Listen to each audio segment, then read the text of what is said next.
শোনা যায় স্যার? হ্যাঁ, কালারটা শুরু করো। আছে, দোয়া করবেন স্যার। সবাই কেমন আছেন? আজকে আমাদের শিডিউলটা ছিল বাংলাদেশ অ্যাফেয়ার্স এর ক্লাস, ওবায়দ স্যার নিবেন, কিন্তু স্যারে এত কষ্ট করছেন, এই দিন রাত খেটে চলছেন এই মার্চ ফরওয়ার্ডকে মাস করানোর জন্য, যার কারণে স্যারের আজকেও 3টা মিটিং আছে, এই কারণে আমাকে বাজেট নিয়ে আসতে হলো। তো আমি আশিস কুমার বাগচি, যারা নতুন জয়েন করেছেন তাদের জন্য আমার পরিচয়টা তুলে দেই। 29তম বিসিএস সাধারণ শিক্ষা মার্চ ফরওয়ার্ডের প্যানেল শিক্ষক। আজকে লাইভে যারা অংশগ্রহণ করেছেন, আমাদের রেজিস্ট্রেডকৃত স্টুডেন্ট এবং বাইরের স্টুডেন্ট, সবাইকে স্বাগত জানাচ্ছি এই বাজেটের ক্লাসে। আর সবসময় ক্লাসের প্রথমেই শ্রদ্ধা নিবেদন জানাবো আমাদের মার্চ ফরওয়ার্ডের সুযোগ্য সম্মানিত প্রতিষ্ঠাতা বাদল শহীদ স্যারকে, এবং এই প্রতিষ্ঠানের সিইও যে আপনাদের জন্য অক্লান্ত পরিশ্রম করে যাচ্ছেন, সেই এম ওবায়দুল্লাহ স্যারের জন্য সবাই দোয়া করবেন, তার শরীরটা যেন সুস্থ থাকে। তো আমরা আর বেশি কথা বাড়াবো না, আমরা ক্লাসে চলে যাব। অনেক সময় পর্যন্ত চলবে ক্লাস, 1.5 ঘন্টা প্রায় বাজেটের এ টু জেড আপনাদের সামনে তুলে ধরতে চাই। তো গতকাল ছিল লালডা, আজকে কিন্তু কালাডা। তো যেহেতু কালো টাকা সাদা করা লাগবে এই বাজেটের মাধ্যমে, সেহেতু আপনাদের কালাটা গায়ে দিয়ে আসলাম। সুতরাং আমরা শুরু করবো এভাবে যে বাজেট তো ভাই সম্পূর্ণ টাকার দরিদরবার, খালি টাকা, কোটি টাকা, লক্ষ টাকা, এত টাকা। তো নকুলের একটা গান আছে এই টাকা নিয়ে, যে গানটা এরকম যে এখানে আসো যত ভক্ত আসো যত, এখানে ভক্ত আসো যত, শোনো আমার কথা পাকা, আমার কথায় তালি, আমার গানে তালি না দিয়ে দিও শুধু টাকা। টাকা আমার মাতা পিতার, টাকা আমার ভাই, এই টাকার সংখ্যা দিয়েই আজকে বাজেটের ক্লাস নিতে চাই। তো এই বাজেট নিয়ে কিন্তু সারা পৃথিবীতে তুলকালাম, এই টিকটক ভিডিও আমিও দেখি। এখানে পয়সা আর কি মাটির নিচে লাগাইছে, মাটি থেকে একটা গাছ হয়েছে, গাছ এবার টাকা ধরে। তো এরকম যদি গাছের টাকা থাকতো তাহলে কিন্তু আমাদের এই বিসিএস পর্যন্ত দেয়া লাগতো না। তো এই যে টাকা, এগুলো নিয়ে কিন্তু বিপদও আসছে। আপনি যে আয় করলেন সেই আয়টা যদি সুন্দরভাবে ব্যয় না করেন, তাহলে কিন্তু আপনার মানে রাজার গোলাও কিন্তু একদম শেষ হয়ে যাবে। সুতরাং আয় বুঝে ব্যয় করো, এই প্রবাদটা সবসময় মাথায় রাখবেন। এটা রাষ্ট্র, পরিবার, সবার ক্ষেত্রে এটা প্রযোজ্য। তো আমরা আজকে এই বাজেটের যে বিষয়গুলো একটু আলোচনা করব, সেই জিনিসগুলো আপনাদের সামনে একটু তুলে ধরি। প্রথমে আছে, আমি এরকম করে লিখি যে বাজেট। হ্যাঁ, প্রথমে সংজ্ঞা, এরপর প্রকার। আমাকে কয়েকজন মেসেঞ্জারে নক করেছেন যে স্যার সম্পূরক বাজেট কাকে বলে, সংশোধিত বাজেট। আজকে ভাই বাজেটের সবকিছুই হবে। এরপর পদ্ধতি মানে বাজেট প্রণয়ন পদ্ধতি। এর পরবর্তীতে হচ্ছিল গিয়া উৎপত্তি, মানে কোত্থেকে বাজেট আসলো। দেন ভারতীয় উপমহাদেশে বাজেট, প্রথম বাজেট। এরপর পাকিস্তান আমলের বাজেট,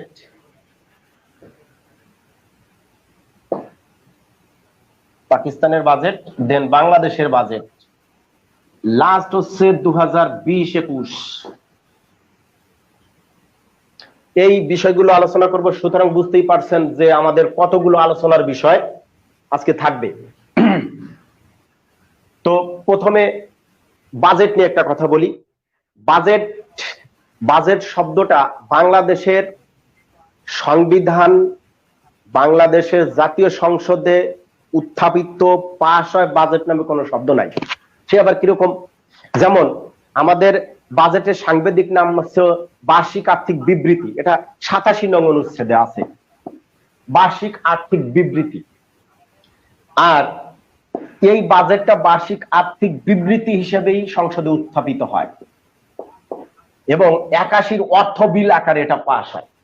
সুতরাং আপনারা বুঝতে পারছেন এখানে কোনো বাজেটেরই নেই। তারপরেও বিভিন্ন ইস্যে আমরা বাজেট শব্দটা পাই, ওয়েবসাইটে দেখি সরকারিভাবেও বাজেট, বাংলা একাডেমি বাজেট। তো এই বাজেটটার সংজ্ঞা প্রথমে এরকম করে বলবো, আমরা সহজ কথায় বলি। আমরা যারা ব্যক্তিগতভাবে চাকরি করি বা ব্যক্তিগত যারা সংসার আছে, 3 জন সদস্যেরও, তারা একটা মাসে আমি কয় হাজার টাকা আয় করলাম, এর পরবর্তীতে আমি ওই মাসে কি কি ব্যয় করব। প্রথম যে 1 মাসের আমি বাজার করে নিয়ে আসতে পারি, ওই আয় বুঝে আমি ব্যয় করলাম। এর পরবর্তীতে ঈদ, পূজা, বিভিন্ন অনুষ্ঠানে আমি কত টাকা ব্যয় করব, সেরকম একটা, এটাকে বলা হয় ব্যক্তিগত বাজেট। এটা কিন্তু একটা শহরের বাজেট আছে, একটা প্রতিষ্ঠানের বাজেট আছে এবং একটা রাষ্ট্রের বাজেট আছে। সুতরাং আমরা যদি একটা রাষ্ট্রের বা সরকারের বাজেট বলি, সেখানে কি থাকবে? একটি নির্দিষ্ট অর্থ বছর, একটা নির্দিষ্ট অর্থ বছর থাকবে। এই নির্দিষ্ট অর্থ বছরে সরকারের সামগ্রিক আয়ের হিসাব করে সার্বিক পরিকল্পনা, সামগ্রিক আয়ের হিসাব, সার্বিক পরিকল্পনা, নির্দিষ্ট অর্থ বছর। সুতরাং আমরা বলতে পারি একটি দেশের বা সরকারের নির্দিষ্ট অর্থ বছরে সামগ্রিক আয় ব্যয়ের হিসাব করে সার্বিক পরিকল্পনা গ্রহণকে বাজেট বলে। তাহলে বিষয়টা ক্লিয়ার? যারা লিখবেন তাদেরকে আরেকবার একটু বলি, একটি নির্দিষ্ট অর্থ বছরে সরকারের আয় ব্যয়ের হিসাব সামগ্রিক হিসাব করে সার্বিক পরিকল্পনা গ্রহণকে বাজেট বলে। তাহলে একটি নির্দিষ্ট অর্থ বছরে সরকারের সামগ্রিক আয় ব্যয়ের হিসাব করে সার্বিক পরিকল্পনাকে বাজেট বলে। আরেকবার টানিয়ে দরকার হলে শুনবেন। এলো গেল বাজেটের সংজ্ঞা। এর পরবর্তীতে এটা একটি সরকারের বার্ষিক দলিল বলা যায়, বার্ষিক দলিল, যেখানে আয় ব্যয়ের পরিকল্পনা প্রকাশ করা হয়। এর পরবর্তীতে এটাকে বলা হয় আর্থিক ব্যবস্থাপনা ও পরিকল্পনার দর্পণ। এই বাজেটকে বলা হয়, আরেকবার বলি, এই বাজেটকে বলা হয় আর্থিক ব্যবস্থাপনা এবং পরিকল্পনার দর্পণ একটি রাষ্ট্রের। আবার এটাকে বলা হয় একটি রাষ্ট্রের বার্ষিক দলিল, আয় ব্যয়ের পরিকল্পনা যেখানে প্রকাশ করা হয়। এর পরবর্তীতে বাংলাদেশ সংবিধানের 87 নং অনুচ্ছেদে আছে, ওখানে আছে এরকম করে, এটা একটু আস্তে আস্তে বলি। বার্ষিক আর্থিক বিবৃতি নামে আছে যে প্রত্যেক অর্থ বছর সম্পর্কে উক্ত বছরের জন্য সরকারের অনুমিত আয় ও ব্যয় সম্বলিত বিবৃতিকে বার্ষিক আর্থিক বিবৃতি বলে। প্রত্যেক অর্থ বছরে উক্ত বছরের জন্য, বা সংবিধানের ভাষায় এরকম, উক্ত বছরের জন্য, প্রত্যেক অর্থ বছরে উক্ত বছরের জন্য সরকারের অনুমিত আয় ও ব্যয় সম্বলিত বিবৃতি, এটাকে বাজেট বলা হয়। তাহলে আপনি একদম টিকায়, আপনার বাংলাদেশ অ্যাফেয়ার্স এর রিটেনের টিকায় যদি আপনার পরীক্ষা আসে যে বার্ষিক আর্থিক বিবৃতি সংবিধানের আলোকে লিখুন, তখন আপনি প্রথমেই লিখবেন প্রত্যেক অনুচ্ছেদ 87 লিখে প্রত্যেক অর্থ বছরে উক্ত বছরের জন্য সরকারের অনুমিত আয় ব্যয় সম্বলিত বিবৃতিকে বাজেট বলে। দেন 4-5টা সংজ্ঞা মেরে দিলেন যে একটি নির্দিষ্ট অর্থ বছরে সরকারের সামগ্রিক আয় ব্যয়ের হিসাব করে সার্বিক পরিকল্পনা গ্রহণকে বাজেট বলে। বাজেট হচ্ছে একটি সরকারের বার্ষিক দলিল যেখানে আয় ব্যয়ের পরিকল্পনা প্রকাশিত হয়। এর পরবর্তীতে প্রামাণ্য সংজ্ঞা লিখবেন টেইলর। উনি বলেছেন যে বাজেট হলো একটি রাষ্ট্রের গুরুত্বপূর্ণ আর্থিক পরিকল্পনা। এলো বলছেন টেইলর কি বলছেন যে একটি রাষ্ট্রের গুরুত্বপূর্ণ আর্থিক পরিকল্পনা হচ্ছিল গিয়া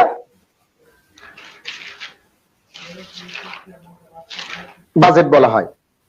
এর পরবর্তীতে আরেকজন জন এফ ডিউ উনি বলেছেন এই জায়গায় গুরুত্বপূর্ণ শব্দটা বাদ, এখানে উনি লিখেছেন যে গৃহীত আর্থিক পরিকল্পনা।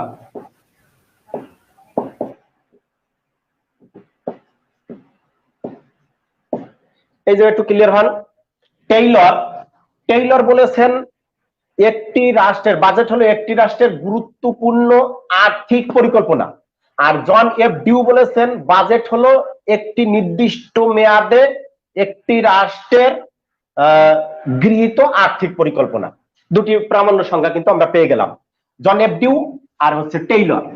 তাহলে আমরা বাজেটের সংজ্ঞা পেয়ে গেলাম। একদম নির্দিষ্ট করে যদি বলি, সরকারের নির্দিষ্ট অর্থ বছরে সামগ্রিক আয় ব্যয়ের হিসাব করে সার্বিক পরিকল্পনা গ্রহণকে বাজেট বলে।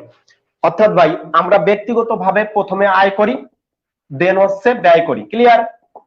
আমি মাসে 50,000 বা 55,000 টাকা বেতন পাই, এরপর আমি ব্যয় করব। জিনিসটা বুঝেন, সরকার প্রথমে ব্যয় করবে, এর পরবর্তীতে সে সারা বছর ব্যাপী আয় করবে। তাহলে এই যে ব্যয়ের যে একটা কোন কোন খাতে কত বরাদ্দ মানে ব্যয় করা হবে, এই একটা বিবরণী তুলে ধরা হয়। আবার কোন কোন খাত থেকে আয় হবে তারও একটা ছকে বিবরণী তুলে ধরা হয় যে এই ক্ষেত্রে থেকে আমাদের আয় হবে। সুতরাং আগে সরকারের হচ্ছে ব্যয়, দেন হচ্ছে আয়। এই যে এই করোনার সময় দেখেন যে এই আমাদের এই যে কিছুদিন আগে যে আমাদের পাঁচের আগে প্রবৃদ্ধি, অনেকে এই বাজেট নিয়ে ভাই বিভিন্ন ধরনের কথা বলে। যেমন আমরা এই বাজেট যখন এই 1 জুলাই থেকে কার্যকর হবে, জুন মাসেই যে বাজেট নিয়ে বাংলাদেশ ও সারা পৃথিবী প্রিন্ট মিডিয়া সাধারণ লোকজন এখন ইলেকট্রনিক্স মিডিয়ার কারণে সবাই কিন্তু এই বাজেট নিয়ে মানে খোঁজ খবর রাখে, সেখানে সুন্দর করে যে ভাবে যে বাজেট কত কি দেবে। আর সাধারণ মানুষের একটাই ভাবনা যে বাজেট দিলে কোন জিনিসের দাম বাড়বে, কোন জিনিসের দাম কমবে, এইটাই কিন্তু সাধারণ মানুষের ভাবনা। আর বাজেট যেই প্রস্তাব উপস্থাপন করা হবে, জাস্ট 3টে গ্রুপ আছে, এক হচ্ছে সরকারি দল, বিরোধী দল, দেন হচ্ছে গিয়া স্বঘোষিত সুশীল সমাজ, আমি সুশীল কাকা বলি। যাই হোক, এই 3টে গ্রুপের এক একটা উক্তি বাজেট দেওয়ার পরে সরকারি দল বলবে যে এটা গণমুখী বাজেট, বাস্তবায়নযোগ্য বাজেট, এটা মেগা বাজেট, এটা জনকল্যাণকামী বাজেট, এটা হচ্ছে গিয়া দারিদ্র বিমোচনের বাজেট, এই টাইপের। এরপর বিরোধী দল বলবে এটা গণবিরোধী বাজেট, এটা লুটপাটেদের বাজেট, এটা সামষ্টিক অর্থনীতি অপশাসনের বাজেট, এরকম ধরনের নেগেটিভ কথা বলবে, এটা অবাস্তবযোগ্য। আর সুশীল সমাজ ওনরা একটু ক্রিটিক্যাল মানে থার্ড অ্যাঙ্গেলে কথা বলবে, এটা উচ্চবিলাসী বাজেট, এটা সামষ্টিক অর্থনীতি ধসনা মানে করতে পারবে না, এরা প্রবৃদ্ধি অর্জনে বাধা। এর পরবর্তীতে এটা উচ্চবিলাসী, এটা বাস্তবায়নযোগ্য না, এই টাইপের একই বিভিন্ন কথা। সেই বাজেট নিয়ে ভাই অনেকে এরকম ধরনের মন্তব্য করেছেন, সেটা আমরা না যাব, যে এটা সরকারি ব্যাপারে। আমরা এবার প্রকার জানবো। প্রকার, আয় ব্যয়ের প্রকৃতি, আর হচ্ছে আয় ব্যয়ের ভারসাম্য। দুটি শব্দ জিনিস মনে রাখবেন, আয় ব্যয়ের প্রকৃতি আর ভারসাম্য। প্রকৃতির ভারসাম্য, এই দুটি শব্দ মনে থাকলে হবে। প্রকৃতির ভারসাম্য ভাই বর্তমানে নষ্ট হচ্ছে, ব্যাপারটা ক্লিয়ার? তো আয় ব্যয়ের প্রকৃতির উপর ভিত্তি করে বাজেটকে দুই ভাগে ভাগ করা হয়েছে। এক হচ্ছে রাজস্ব বাজেট, রেভিনিউ বাজেট, দুই হচ্ছে মূলধনী বা উন্নয়ন বাজেট। উন্নয়ন বাজেট ভাই, এই অর্থনীতির ভাষা যদি আমি বিস্তারিত ভাবে বলি, পেঁচাইয়া বলি, আপনার কাছে জিনিসটা কঠিন মনে হবে। শিক্ষকের কাজ হচ্ছে পড়ালেখাটারে ইজি করে সে যত প্রকারের অ্যাপ্লাই। আরেকটা কথা বলি ভাই, অন্তত আজকে আমাকে ক্ষমা সুন্দর দৃষ্টিতে দেখবেন, একজন সরকারি চাকরিজীবী হিসেবে এই কথাগুলো বলা ঠিক হবে না, কিন্তু আমার এই সম্পূর্ণ পড়ালেখার টেকনিকটা কাল্পনিক, অর্থাৎ আপনাদের বোঝানোর জন্য বিভিন্ন ধরনের আমরা কাল্পনিক কথাবার্তা বলবো, সেটা আর কি ক্ষমা সুন্দর দৃষ্টিতে দেখবেন। আমি আন্তরিকভাবে আগে থেকে দুঃখ প্রকাশ করে নিচ্ছি। সে রাজস্ব বাজেট, এই সহজ এক কথায় বুঝবেন, এক কথা বুঝলেই বোঝা যাবে যে যে বাজেটে সরকারের যে বাজেটে বা একটি নির্দিষ্ট অর্থ বছরে সরকারের বাজেটে যে রাজস্ব আয় ও ব্যয় দেখানো বা প্রতিফলিত হয়, রাজস্ব আয় ব্যয় প্রতিফলিত হয়, তাকে বলা হয় এই রাজস্ব বাজেট।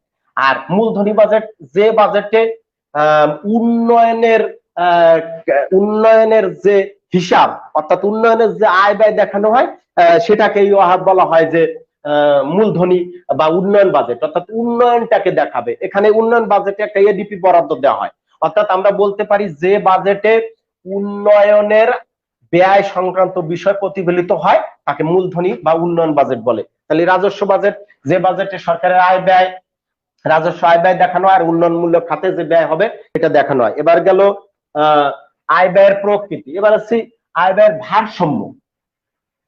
ভারসাম্যের উপর ভিত্তি করে ভাই 3 ভাগে ভাগ করা যায়। এক, উদ্বৃত্ত বাজেট, দুই হচ্ছে ঘাটতি বাজেট, তিন হচ্ছে সুষম বাজেট। তাহলে আগেরটা গেছে প্রকৃতির উপর, এখন গেল ভারসাম্যের উপর ভিত্তি করে। তাহলে এই চিত্রটাকে এরকম করে রাখা যায় যে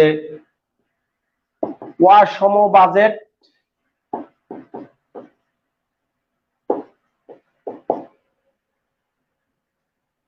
অসম বাজেট, বাজেটের প্রকার সুষম বাজেট। এগুলো অনেকে একটু জানেন, কিন্তু লাস্টের দিক আর কি খুব মজা পাবেন। আজকের ক্লাসটা অনেক বড়, বিভিন্ন তথ্য দিয়ে আজকে সাজানো হয়েছে। এই অসম মানে আয় ব্যয় সমান হবে না, এইটা আবার দুই প্রকার। এক হচ্ছে উদ্বৃত্ত বাজেট, দুই হচ্ছে ঘাটতি বাজেট। আবার ওই যে সে ভারসাম্যের উপর ভিত্তি করে 1 2 3 জিনিসটা যেভাবেই ধরে, আবার 1 2 1 2 3 যেভাবে, এটা হলো চিত্রের মাধ্যমে। এখন উদ্বৃত্ত বাজেট কি? একটি নির্দিষ্ট অর্থ বছরে সরকারের রাজস্ব আয় যদি ব্যয় অপেক্ষা বেশি হয়, রাজস্ব আয়, রাজস্ব ব্যয়, জিনিসটা বোঝেন। এই ব্যয় থেকে আয় যদি বেশি হয় তাহলে কি উদ্বৃত্ত না?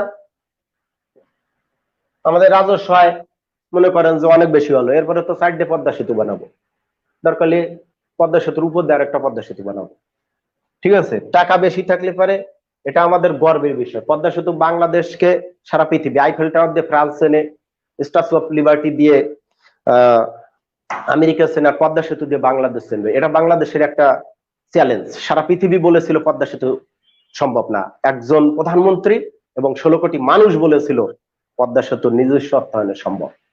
এর মাধ্যমে 21টি জেলার যে একটি সংযোগ ঘটবে। আমি এটা পদ্মা সেতুটা আনলাম যে যদি রাজস্ব উদ্বৃত্ত হয় আমাদের, আসলে এই দেখেন এই করোনা পরিস্থিতিতে সারা পৃথিবী, আমেরিকার মতন দেশ যেখানে ক্লান্ত হয়ে গেছে, সেখানে এখনো এই বাংলাদেশ মাননীয় প্রধানমন্ত্রী বলা হয় যে যতদিন আপনার হাতে থাকবে দেশ, পথ হারাবে না বাংলাদেশ। সত্যিকার এই করোনাকে মোকাবেলা করে এখন বাংলাদেশে করোনা হয়ে গেছিল মানে পান্তাবাতের মতন অবস্থা। এই করোনা কেউ এখন ই করে না, আর বাঙালিকে করোনা কোনোদিন অ্যাটাক করতে পারবে না, কারণ এখানে বঙ্গবন্ধুর দোয়া আছে। আমরা এই বাংলাদেশটাকে ভালোবাসি, যে কোনো দুর্যোগ মোকাবেলায় বাঙালিরা সর্বোচ্চ সহনশীল এবং অ্যাডাপ্টেশন ক্ষমতা বেশি। সেই জন্য করোনাকে গুড বাই জানাই দিয়েছি। শিক্ষা প্রতিষ্ঠান করবে, আপনাদের সাথে ম্যানুয়ালি ক্লাস নেব। ঘাটতি বাজেট ঠিক এর উল্টোটা, রাজস্ব ব্যয়, রাজস্ব আয় অপেক্ষা রাজস্ব ব্যয় বেশি হবে। তাহলে আয় যদি হয় 100 টাকা আর ব্যয় যদি হয় 200 টাকা, তাহলে কি এটা একটা ঘাটতি হবে না? বাংলাদেশে ঘাটতি বাজেট। এর পরবর্তীতে সুষম, আয় ব্যয় সমান হবে, আয় ব্যয় সমান হবে, রাজস্ব আয় এবং রাজস্ব ব্যয় সমান, একে বলা হয় সুষম বাজেট। একদম সহজ ভাষায় ভাই ক্লিয়ার করে জানলেন। তাহলে আমরা ভারসাম্যের উপর ভিত্তি করে বাজেটকে কয় ভাগে ভাগ করেছি? 2 ভাগে। প্রকৃতির উপর রাজস্ব আয়, রাজস্ব বাজেট আর মূলধনী বাজেট বা উন্নয়ন বাজেট। বাংলাদেশের বাজেটকে 2 ভাগে ভাগ করা হয়েছে। ওই 2 ভাগের নামই হচ্ছে রাজস্ব বাজেট আর মূলধনী বাজেট। আয় ব্যয়ের হিসাব, রাজস্ব আয় ব্যয়ের হিসাব দেখানো হয়, মূলধনী বা উন্নয়নের আয় ব্যয়ের হিসাব দেখানো হয়। ব্যাপারটা ক্লিয়ার? বাংলাদেশের বাজেটকে 2 ভাগে ভাগ করা হয়েছে। আর কয়েকটি বাজেট আছে, সে হচ্ছে সম্পূরক বাজেট। এটা কোন ভাবে ভাগ নাই, এমনি অতিরিক্ত আর কি বাজেটের প্রকারভেদ, বুঝতে পারছেন? আর হচ্ছে সংশোধিত বাজেট। ক্লাসটা অনেক রুক্ষ ক্লাস, বাজেটের ক্লাস তো, তারপরেও একটু কষ্ট করে করবেন, এর পরবর্তীতে আস্তে আস্তে মজা দিব। আর হচ্ছে প্রাক্কলিত বাজেট। সম্পূরক বাজেট হচ্ছে কি ভাই, মনে করেন যে আমি এবার এই বছর 5,68,000 কোটি টাকা বাজেটই করছে। এখন দেখা যাচ্ছে করোনা জন্য একটু বেশি লাগতেছে স্বাস্থ্য মন্ত্রণালয়ের ক্ষেত্রে। সুতরাং আমরা বলতে পারি মূল বাজেটের অতিরিক্ত বাজেট, মূল বাজেটের অতিরিক্ত বাজেট বরাদ্দ দিয়ে যে বাজেট প্রণয়ন করা হয় তাকে সম্পূরক বাজেট বলে। এটা সংসদে অনুমোদন করে নিতে হয়। তাহলে ক্লিয়ার? সম্পূরক বাজেট হচ্ছে মূল বাজেটের অতিরিক্ত বাজেট, বিভিন্ন মন্ত্রণালয় বরাদ্দ দেয়, সেই বরাদ্দ দেখা যাচ্ছে যে স্বাস্থ্য মন্ত্রণালয় দিচ্ছে 100 কোটি টাকা, সেখানে লাগছে 200 কোটি টাকা বা 150 কোটি টাকা, 50 কোটি টাকা বেশি লাগছে, এটা পরবর্তীতে মানে এটা অতিরিক্ত সম্পূরক, মানে এটার সাথে একটা অ্যাডজাস্ট করা। আর সংশোধিত বাজেট হচ্ছে কি সরি অ্যাডজাস্ট হলো সংশোধিত বাজেটে, ওটা হলো অতিরিক্ত বরাদ্দ। আর সংশোধিত বাজেট হচ্ছে গিয়া যে অনেক সময় দেখা যাচ্ছে যে আয় ব্যয় কাটছাট করা লাগে, কোনোটায় কম হয় কোনোটায় বেশি হয়। এই আয় ব্যয়ের সমন্বয় সাধন করে যে বাজেট এই সংসদে অনুমোদন করিয়ে নেওয়া হয় তার নাম হচ্ছে সংশোধিত বাজেট। তাহলে আয় ব্যয়ের সমন্বয়, দুটি শব্দ মনে রাখলে পারেই এই পড়ালেখা মুখস্থ হয়। এক হচ্ছে আয় ব্যয়ের সমন্বয়, আর হচ্ছে গিয়া অতিরিক্ত বরাদ্দ। অতিরিক্ত বরাদ্দ। আর প্রাকৃত বাজেট, প্রাকৃত বাজেট হচ্ছে মূল বাজেটের থেকে ধারণা নিয়ে পরবর্তী বছরের জন্য যে বাজেট প্রাক্কলন করা হয় তাকে প্রাকৃত বাজেট বলে। মানে আমার একটা ধারণা লয় যে এই বছর 5,68,000 কোটি টাকা, এখন এই বাজেটটা কোন কোন খাতে কত বরাদ্দ একটু যদি বাড়াইয়া ধরিয়া যে মূল বাজেট থেকে ধারণা নিয়ে বা মূল বাজেটের থেকে নিয়ে বিভিন্ন খাত তৈরি একটু চেঞ্জ করে নির্দিষ্ট করে যে ভবিষ্যতে বাজেট দেওয়ার জন্য যে বাজেট প্রাক্কলন করা হয় তার নাম হচ্ছে প্রাকৃত বাজেট। তাহলে বাজেটের প্রকারভেদ ক্লিয়ার। আমরা এই জায়গার টাইমটা বেশি যাবে 2020-21, কারণ গত বিসিএস 2-3টা প্রশ্ন আসছে এই অর্থ বছরে এইটা সমস্ত সংখ্যা মুখস্থ করাই দেবো। বাজেট কত প্রকার কি কি মনে থাকে না কিভাবে আমি তো তাই দেখবো। অনেকে বলে যেটা মনে থাকে না আমি সেটা মনে থাকাবো। এক হচ্ছে গিয়া ভাই এই বাজেট পিলি লিখিততে যত তথ্যমূলক প্রশ্ন মানে তথ্য দিতে পারবেন সুবিধা, এবং ভাইবার যারা স্টুডেন্ট আছে আপনারা যদি সংবিধানের ভেতর ঢোকে বাজেটের ভেতর ঢোকে তাহলে এই জায়গা দিয়ে আপনি ক্যাডার হয়ে চলে আসতে পারবেন। সুতরাং আপনারা এই বাজেটটা খুব সুন্দর দেখবেন। পদ্ধতি ভাই এক এক দেশে এক এক রকম বাজেটই হয়। মার্কিন যুক্তরাষ্ট্রে প্রেসিডেন্ট ওই কংগ্রেসের কাছে প্রস্তাব করে, পরে কংগ্রেসের 2 কক্ষে পাশ হয়ে পরে আবার প্রেসিডেন্ট পাশ করে।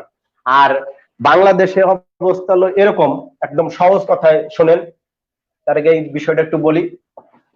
অর্থ মন্ত্রণালয় এটা 1971 সালে প্রতিষ্ঠা হয়েছে, হেডকোয়ার্টার বাংলাদেশ সচিবালয় ঢাকা। এর মাননীয় মন্ত্রী হচ্ছে আহমদ মোস্তফা কামাল, লোটাস কামাল। হ্যাঁ, এই অর্থ মন্ত্রণালয় হচ্ছে 4টা বিভাগ, এ বি সি ডি। এক হচ্ছে অর্থ বিভাগ, এটা একটু জানার দরকার আর কি। হ্যাঁ, আন্তর্জাতিক সম্পর্ক বিভাগ, এরপরে অভ্যন্তরীণ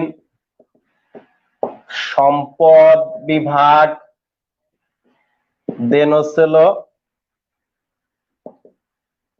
আর্থিক প্রতিষ্ঠান বিভাগ। আর্থিক প্রতিষ্ঠান বিভাগ। তাহলে আমাদের 3টা সরি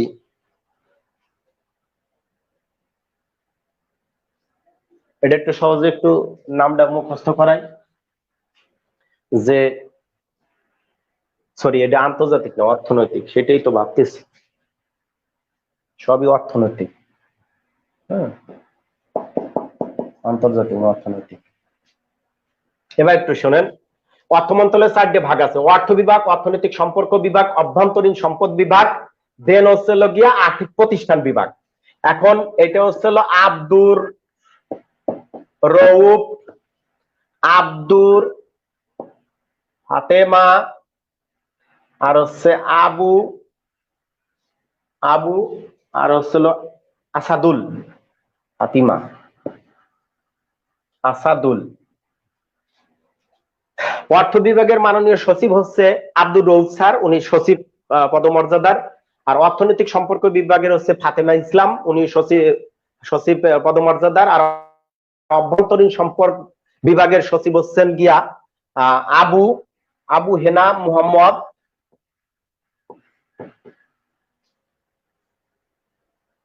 রহমাতুল মুনিম স্যার, ইনি সিনিয়র সচিব। আবু হেনা, লোটাস কামালের আগেও আবু হেনা, আহমদ মোস্তফা কামাল, আবু হেনা টুক আছে। আবু হেনা মোহাম্মদ রহমাতুল মুনিম।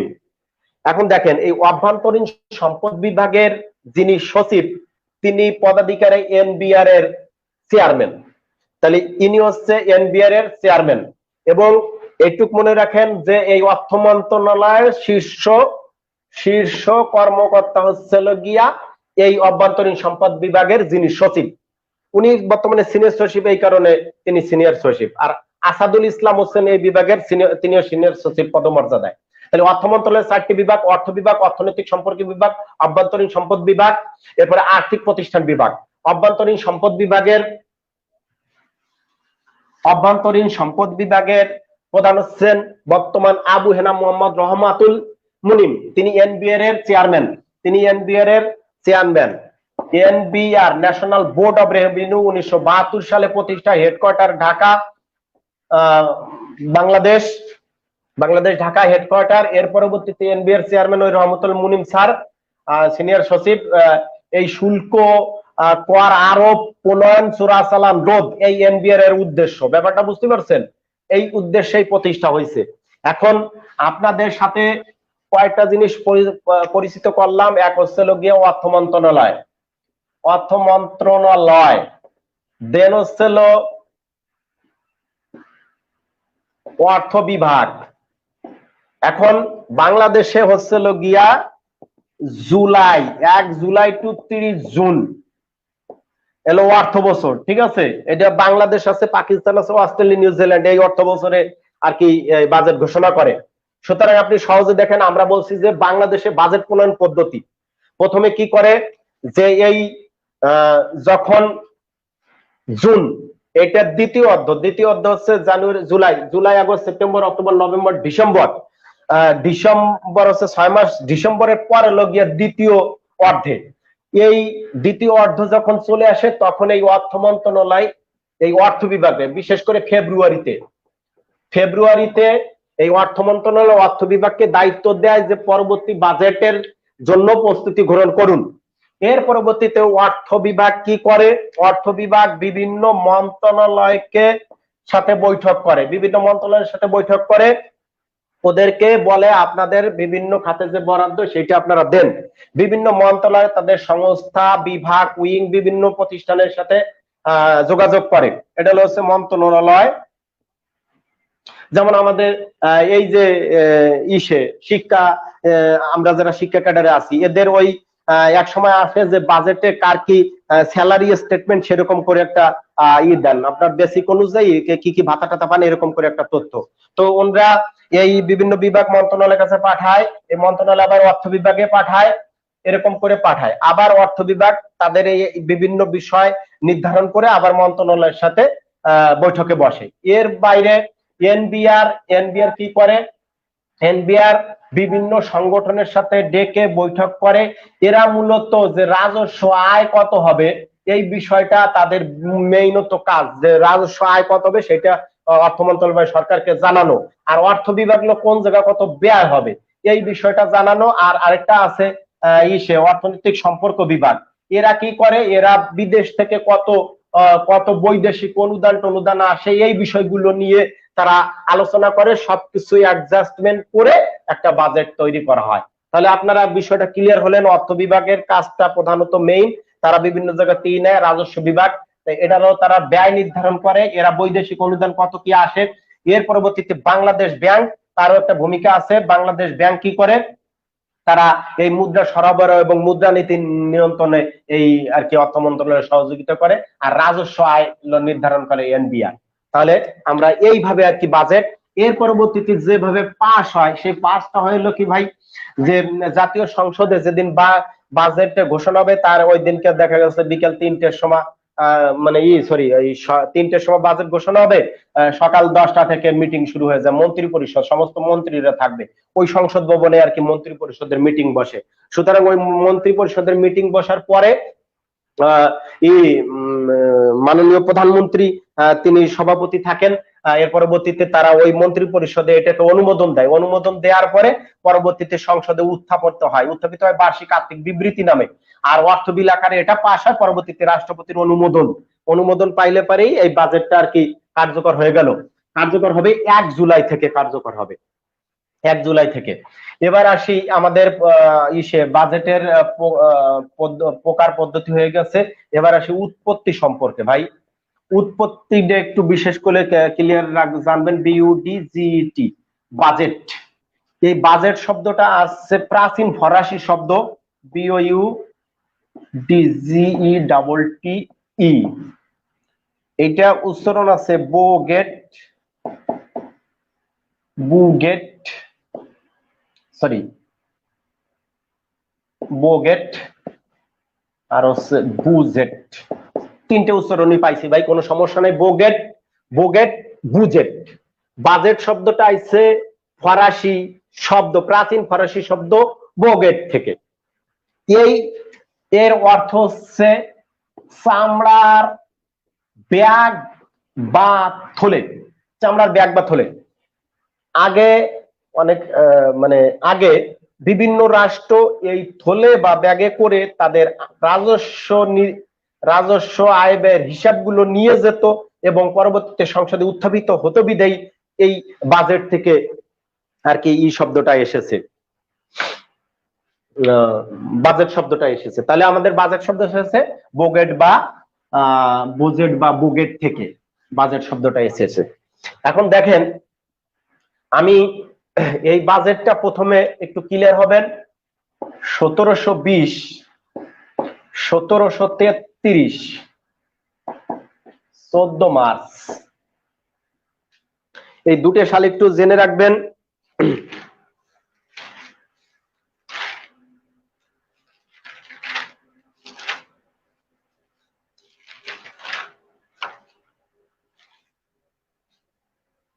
একটু সহজে বলি, রবার্ট ওয়ালপোল এর নাম শুনছেন নাকি? 1676 আর হচ্ছিল গিয়া 1742, এই সালে জন্ম এই সালে মৃত্যু। 1721 থেকে 42 পর্যন্ত তিনি ইউকে প্রধানমন্ত্রী ছিলেন। রাজা প্রথম জর্জ, উনি যখন রাজা হলেন তখন তিনি প্রধানমন্ত্রী নিয়োগ দিলেন রবার্ট ওয়ালপোলকে। রবার্ট ওয়ালপোল এর আগে উনি 1710 সালে একবার সংসদ সদস্য থেকে বাদ গেছিলেন, আবার 1713 সালে সংসদ সদস্য যোগ দেন। তিনি 25 বছর বয়সে এই সংসদ সদস্য মানে হন ইউকে মানে ইউনাইটেড কিংডম মানে যুক্তরাজ্যের। তিনি উইক পার্টি থেকে আর কি সংসদ নির্বাচিত হন। তো এই রবার্ট ওয়ালপোল প্রথম 1720 সালে তিনি রাজস্ব নীতি আর কি ঘোষণা করলেন বা বাজেট ঘোষণা করলেন এই ইংল্যান্ডে। তাহলে 1720 সালে প্রথম বাজেট, তাহলে আমরা যদি পরীক্ষা আসছে যে পৃথিবীর প্রথম বাজেট। আরেকটা কথা জেনে রাখবেন যে যুক্তরাজ্য হচ্ছে সংসদীয় গণতন্ত্রের জনক এবং বলা হয় তাকে বাজেট প্রণয়নের পথ প্রদর্শক, বাজেট প্রণয়নের পথ প্রদর্শক। তাহলে এই 1720 সালে তিনি প্রথম বাজেট ঘোষণা করেন, তখন কিন্তু বাজেট শব্দটা আসে নাই। এরপরে 13 বছর পরে 1733 সালে 14 মার্চ তিনি বাজেট ঘোষণা করলেন। তিনি প্রথমে বাজেট ঘোষণা করলেন। তারিখটা একটু দেখে নেই ভাই, তারিখটা ঠিক আছে কিনা। হ্যাঁ 14 মার্চ ঠিক আছে। এবার এই 14 মার্চ ইনি কি করলেন ভাই, এই 1720 সালের পরে পরবর্তীতে যে আসে 1733 সালে তিনি প্রত্যেক বছর তো বাজেট ঘোষণা করছেন। 1733 সালে তিনি কি একটা চিন্তা করলেন, তিনি ভাবলেন কি ভূমি থেকে তিনি একটু কর বা খাজনা একটু কমাবেন, এক সিলিং, ঠিক আছে, এরকম একটু কমাবেন, যে ভূমি কর কমাবেন। সেখানে তিনি দুটি বিষয়ে যেমন মাদক মানে মদ বা তামাক, এই কয়েকটি বিষয়ের উপর আবগারি শুল্ক আর কি আবগারি শুল্ক নির্ধারণের চিন্তা ভাবনা করলেন, যে এই 17 সালে বাজেটে আর কি প্রথমেই করলেন। তো এ নিয়ে আর কি তিনি সংসদে উত্থাপন করলেন এবং তিনি একটা পুস্তিকা আকারে ব্যাখ্যা দিলেন। এর পরবর্তীতে বিভিন্ন জনের আর কি ব্যাখ্যা চাইলেন যে আমি এটা করতে চাই যে বাজেটে এই তামাক এবং ইসের পর কর আরোপ। সারা দেশের মানুষ ক্ষুব্ধ হয়ে গেছে এবং সংসদ সদস্য বিরোধী দলের যিনি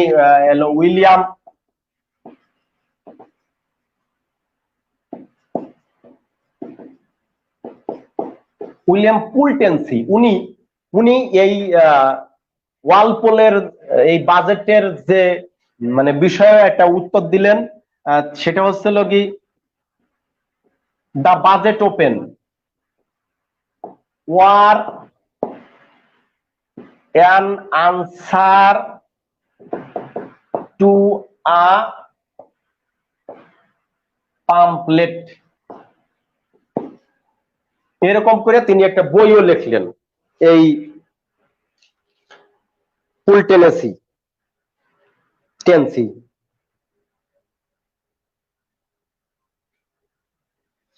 the budget open or an answer to a pamphlet. এইটা একটু ক্লিয়ার করি। ওয়ালপল একটা তামাক এবং এই মদের উপর যে আবগারি শুল্ক বসানোর জন্য তিনি একটি পাম্পলেট বা পুস্তিকা আকারে সংসদে উত্থাপন করলেন যে আমি এই বিষয়টার উপর আর কি আবগারি শুল্ক বসাতে চাই। ঠিক এর উল্টো বিরোধী দলীয় নেতা তিনি এই উইলিয়াম পুলটেন্সি তিনি বলছেন এই ওয়ালপনিয়ান এই আর কি কৌশল এইটাকে বললেন যে এই আবগারি শুল্কটাকে এর জন্য জনগণ ক্ষিপ্ত হয়ে গেছে।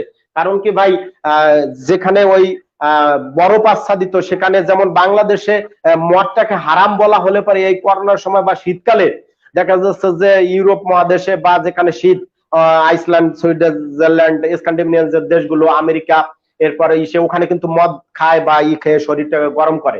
এই কারণে সাধারণ জনগণ আর কি ক্ষিপ্ত হয়ে যান। পরবর্তীতে এই পুলটেন্সি বাজেট মানে এর উত্তরে তিনি একটি বই লেখেন যেটা জনগণের জন্য আর কি ধরে দেন, the budget open or an answer to a pamphlet. এখন জিনিসটা শোনেন, এইটা দেওয়ার পরেই আর কি ওই 1733 সাল থেকেই মূলত তখন বাজেট শব্দটা এই রাজস্ব নীতিতে আর কি ইনক্লুড হয়। তাহলে 1720 সালে প্রথম বাজেট, 1733 সাল প্রথম বাজেট, পৃথিবীর সবচেয়ে প্রথম বাজেট। আর বাজেট শব্দটা ব্যবহার হয় 1733 সাল থেকে। আর 1760 সাল থেকে আনুষ্ঠানিকভাবে বাজেট প্রণয়ন করা হয়, তাহলে 1700 কত সাল থেকে? 60 সাল থেকে। জিনিসটা একটু ক্লিয়ার হইলেন। তাহলে আমাদের উৎপত্তি সম্পর্কে একটি ধারণা পেলাম যে রবার্ট ওয়ালপল, এর সম্পর্কে একটু জানলাম। তিনি ব্রিটিশ প্রধানমন্ত্রী, সবচেয়ে বেশি বছর তিনি ব্রিটিশ প্রধানমন্ত্রিত্ব করেন, এটা হলো 20 বছর। বর্তমান তো আমাদের হয়ে গেছে, ব্রেক্সিট হয়ে গেছে, যার কারণে ব্রিটেন কিন্তু এখন খুবই একটা খারাপ অবস্থায় আছে। বরিস জনসন কি করে না করে বোঝা যাচ্ছে না।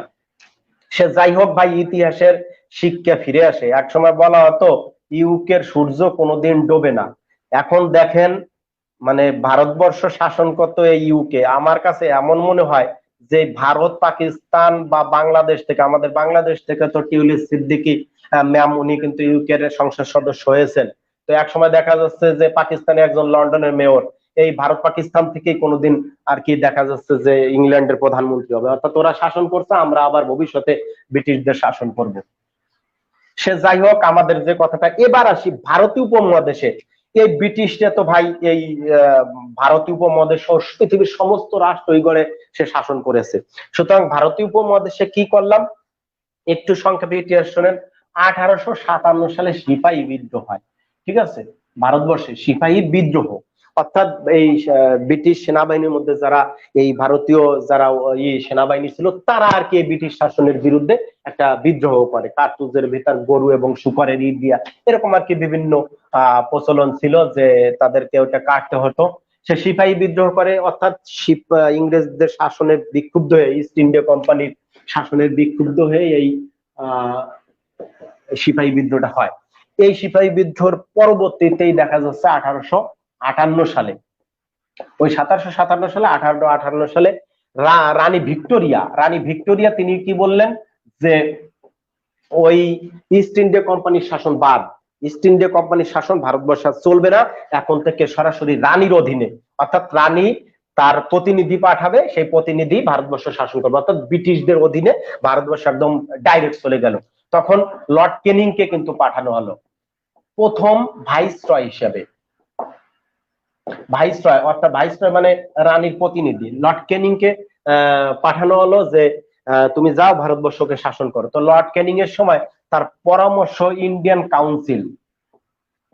কাউন্সিল তাকে পরামর্শ দেওয়ার জন্য ইন্ডিয়ান কাউন্সিল নামে একটা পরামর্শ সভা গঠন করা হলো, যার অর্থ বিভাগের দায়িত্বে ছিলেন জেমস উইলসন, যাকে বলা হয় আধুনিক বাজেটের প্রবর্তক জেমস উইলসন।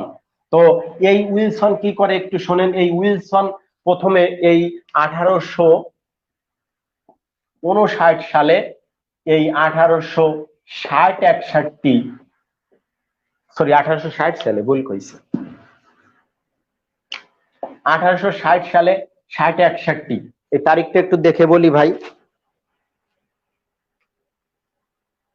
7 এপ্রিল, ওখানে তো এপ্রিল টু মার্চ, ভারতবর্ষে এপ্রিল টু মার্চ। এটা হলো আকবরের ফসলি সাল অনুযায়ী এপ্রিল টু মার্চ আর কি অর্থ বছর। তাই 1760 সালে 7 এপ্রিল এই জেমস উইলসন বাজেট বক্তব্য দিলেন তিনি 60-61। এটা ভারতীয় উপমহাদেশের প্রথম বাজেট। আবার যদি বলা হয় যে ভারতীয় উপমহাদেশের প্রথম বাজেট ঘোষণা কে করেন, জেমস উইলসন। আর এই যদি বলা হয় যে আধুনিক বাজেটের প্রবর্তককে, তাকে জেমস উইলসন। তাহলে এই জিনিস, দুটো জিনিস কিন্তু একটু ক্লিয়ার হলেন। এর পরবর্তীতে ভাই ভারত চলে গেলাম, আমরা বাজেটের অল্প একটু চলে আসছি। এবার পাকিস্তানের বাজেট। পাকিস্তানে আমরা 47 সালে দেশ বিভক্ত হলাম। এর পরবর্তীতে 48-49 এই হামিদুল হক তিনি পাকিস্তানের প্রথম বাজেট আর কি ঘোষণা করলেন 41.5 কোটি টাকা। এটাই জগন্নাথ হলে অক্টোবর স্মৃতি ভবন 1985 সালে 15 অক্টোবর যেটা ভেঙে যায়, সেটা প্রাদেশিক সরকারের আর কি ওই অধিবেশন সেন্টার বা প্রাদেশিক কক্ষ ছিল। সেখানে 48-49 সালে প্রথম বাজেট ঘোষণা করলেন 41.5 কোটি টাকা। তাহলে হামিদুল হক, পাকিস্তান আমলে কে?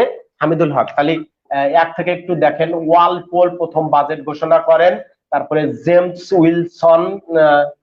জেমস উইলসনকে বলা হয় আধুনিক বাজেটের প্রবর্তক। হামিদুল হক হচ্ছে তিনি আর কি বাজেট আর কি পাকিস্তান আমলে প্রথম বাজেট ঘোষণা করেন। এর পরবর্তীতে তাজউদ্দিন আহমেদ, সবাই তো জানেন যে বাংলাদেশের প্রথম বাজেট ঘোষণা করেন তাজউদ্দিন আহমেদ। এই তাজউদ্দিন আহমেদের সম্পর্কে একটু সহজে বলি যে তিনি ঢাকা কাপাসিয়া আর কি সংসদ থেকে নির্বাচিত হয়েছিলেন। এছাড়া 1972 সালে যখন 10 জানুয়ারি বঙ্গবন্ধু শেখ মুজিবুর রহমান বাংলাদেশে আসলেন, এর পরবর্তীতে তিনি 11ই জানুয়ারি, ঠিক আছে, 11ই জানুয়ারি প্রধানমন্ত্রী নিয়ে রাষ্ট্রপতি দিলেন আবু সাইদ চৌধুরীকে, এবং 12 তারিখ থেকে তিনি প্রধানমন্ত্রীর দায়িত্ব গ্রহণ করলেন এবং তার মন্ত্রিসভা অর্থ মন্ত্রণালয়ের দায়িত্ব নিলেন তাজউদ্দিন আহমেদকে। সেই তাজউদ্দিন আহমেদ প্রথম বাজেট ঘোষণা করলেন এত কোটি টাকা। এখানে তিনি বাজেট সম্পর্কে বললেন যে উন্নয়ন, পুনর্গঠন, এর পরবর্তীতে পুনর্গঠন এবং পুনর্বাসন এই বাজেটের নাম দিলেন এই তাজউদ্দিন আহমেদ। একই সাথে তিনি কিন্তু 71 এবং 72-এর বাজেটটাও, সেটা আর কি স্বাধীন বাংলাদেশের বাজেট না, এই 71-72-এর বাজেট ঘোষণা করেন এবং তিনি প্রথম 72 এবং 73-এর বাজেট ঘোষণা করলেন। এই তাজউদ্দিন আহমেদ বাংলাদেশে প্রথম বাজেট ঘোষণা করেন। তাজউদ্দিন আহমেদ কি বাংলাদেশে কি বাজেট ঘোষণা করেন? প্রথম বাজেট ঘোষণা করেন। সবাই কি আমার সাথে একটু লিংক আছেন তো? কোনো সমস্যা নাই তো? আমরা এর পরবর্তীতে ইম্পর্টেন্ট ইস্যু আসতেছি ভাই। এখন দেখেন উনি 3টি বাজেট ঘোষণা করেন এই তাজউদ্দিন আহমেদ। তার আগে একটু দেখেন আওয়ামী লীগ 21টি, ভাই আমার হিসেবে 21টি আছে, অনেক কারেন্ট অ্যাফেয়ার্সে 22টি লাগছে, কিন্তু আমার হিসেবে মেলে না, আমি একটু দেখেন মেলেন। এরপর মোস্তাক একটি বাজেট ঘোষণা করেন। এরপর বিএনপি ইনি 16টা বাজেট ঘোষণা করেন। এরপর জাতীয় পার্টি হলো 9টা। এরপর তত্ত্বাবধায়ক সরকার বর্তমানে নাই, এ নিয়ে আর কোনো সুর হবে না, 3টি। তাহলে দেখেন আওয়ামী লীগ 21টি বাজেট, মোস্তাক একটি, বিএনপি 16টি, জাতীয় পার্টি 9টি, তত্ত্বাবধায়ক সরকার হচ্ছিল গিয়া 3টি। তাহলে মোট হচ্ছে খুব সম্ভবত 50টি হবে না। যোগ করে দেখেন 9-3 12, 12 আর 22, 16 আর 12 হলো কত? 38 আর 22 50। এটা অন্তর্বর্তীন সহ। অনেকে এই অন্তর্বর্তীকালীন বাজেট কে দিচ্ছে, কে রে, এই মাথাটা টেনশন হয়ে যায়। একদম ক্লিয়ার হয়ে যাবেন ভাই। আগে দেখি এই আওয়ামী লীগের আমলে এই কে বাজেট দিয়েছেন। তাজউদ্দিন আহমেদ দিয়েছেন 3টি বাজেট। এই 3টি বাজেট হচ্ছে 786 কোটি টাকা, 995 কোটি টাকা এবং 1084 কোটি টাকা সামথিং আছে, এটা দরকার নাই, এত কোটি টাকা।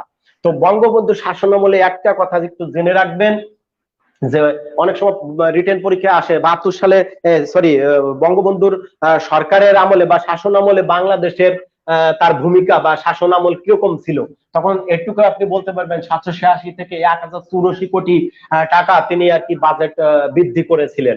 এরপরে খন্দকার মোস্তাক আহমেদের আমলে ডক্টর এ আর মল্লিক উনি আর কি ওই যখন বঙ্গবন্ধু শেখ মুজিবুর রহমানকে সপরিবারে নিহত করলেন, মোস্তাক তাহাকে মানে এরপরে এ আর মল্লিক তিনি একটি বাজেট ঘোষণা করলেন।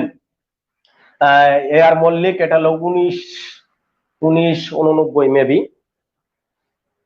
সে যা হোক এটা জানার দরকার নাই মোস্তাকের কাহিনী। এরপর বিএনপি, সরি এর মল্লিক নামটা একটু লিখে রাখি। এরপর হচ্ছিল বিএনপির আমলে 3টি বাজেট ঘোষণা করেন জিয়াউর রহমান, তিনি নিজে আর কি 3টা বাজেট ঘোষণা করেন। এর পরবর্তীতে জিয়াউর রহমান নুরুল হুদা তিনি একটি বাজেট ঘোষণা করেন। এরপর হচ্ছে সাইফুর রহমান হচ্ছিল গিয়া 12টি বাজেট ঘোষণা করেন। তাহলে কয়টা হলো? 12, 13, 3, 16। এরপর জাতীয় পার্টিতে মুহিত সাহেব আর কি জাতীয় পার্টিতে ছিলেন মুহিত স্যার। এরপরে হচ্ছে সাইদুজ্জামান মুহিত 2টি, সাইদুজ্জামান 4টি।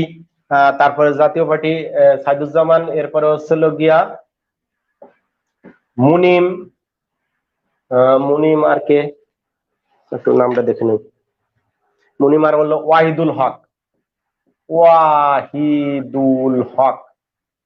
উনি লো 1টা আর মুনিম 2টিয়া। তাহলে 4 8 আর 9। আর তত্ত্বাবধায়ক আমলে হচ্ছিল ওয়াহিদ উদ্দিন, আর হচ্ছিল মির্জা, পুরো নামটা লিখলাম না ভাই, এগুলো জানার দরকার নাই, তারপর লিখতেছি, মির্জা আজিজুল ইসলাম, ওই যে তত্ত্বাবধায়ক সরকার উপদেষ্টা, অর্থ উপদেষ্টা, বুঝতে পারছেন? এই ওয়াহিদুদ্দিন 1996-97 একটা বাজেট ঘোষণা করে। এইটা হচ্ছিল অন্তর্বর্তীকালীন বাজেট। এর পরবর্তীতে আবার যখন আওয়ামী লীগ সরকার আসলো, এর পরবর্তীতে এএমএস কিবরিয়া তিনি 6টি বাজেট ঘোষণা করলেন। তার মধ্যে 96-97 মূল প্যাটার্নটা ঠিক রেখে আর কি বাজেট ঘোষণা করলেন আর কি এই ওয়াহিদুদ্দিন আহমেদের অন্তর্বর্তীকালীন। এই কারণে বলা হয় বর্তমান বাজেট হচ্ছে 49তম, অন্তর্বর্তীকালীন সহ হচ্ছে 50তম। সেই বিষয়টা আর কি আসবো,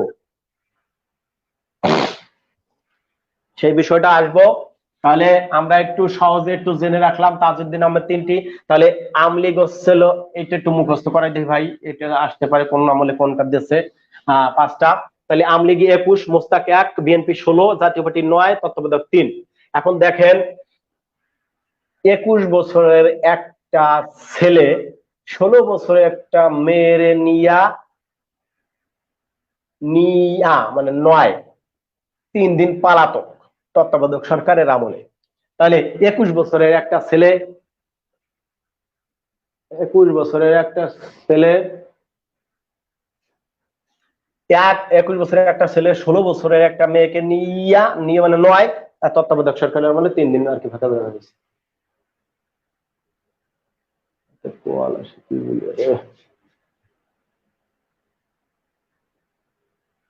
শোনেন, ওই একটা ভিডিও কল আছে, আবার লাইন হয়ে গেছে, শিট, সরি ভাই। আমরা একটু আলোচনা চালাই যাব নাকি? কোনো সমস্যা নাই, টেনশন করবেন না, আবার লাইন আসতেছে। তাহলে আমরা বাংলাদেশ আমলে যে বাজেট গুলো পাইলাম মোট 50টা। এরপরে আর কি আলোচনা করব 20 এবং 21 সালের বাজেট। 20-21 সালে চলে আসছি ভাই।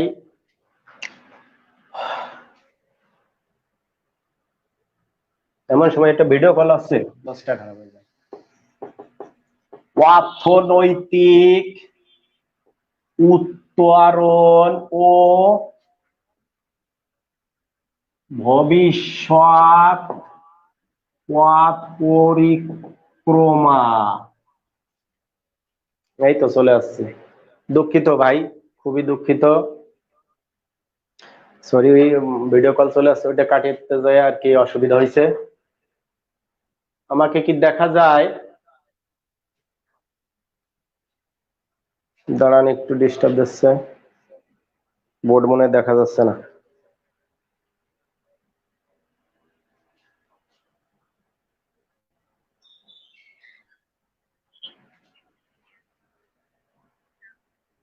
আমি খুবই সরি ভাই, তারা একটু লাইন আসে না।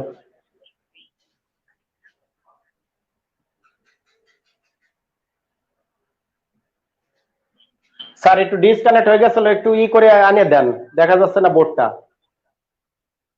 Sorry sir. অর্থনৈতিক উত্তরণ ও ভবিষ্যৎ পথ পরিক্রমা, জীবন ও জীবিকার বাজেট এই 2020-21।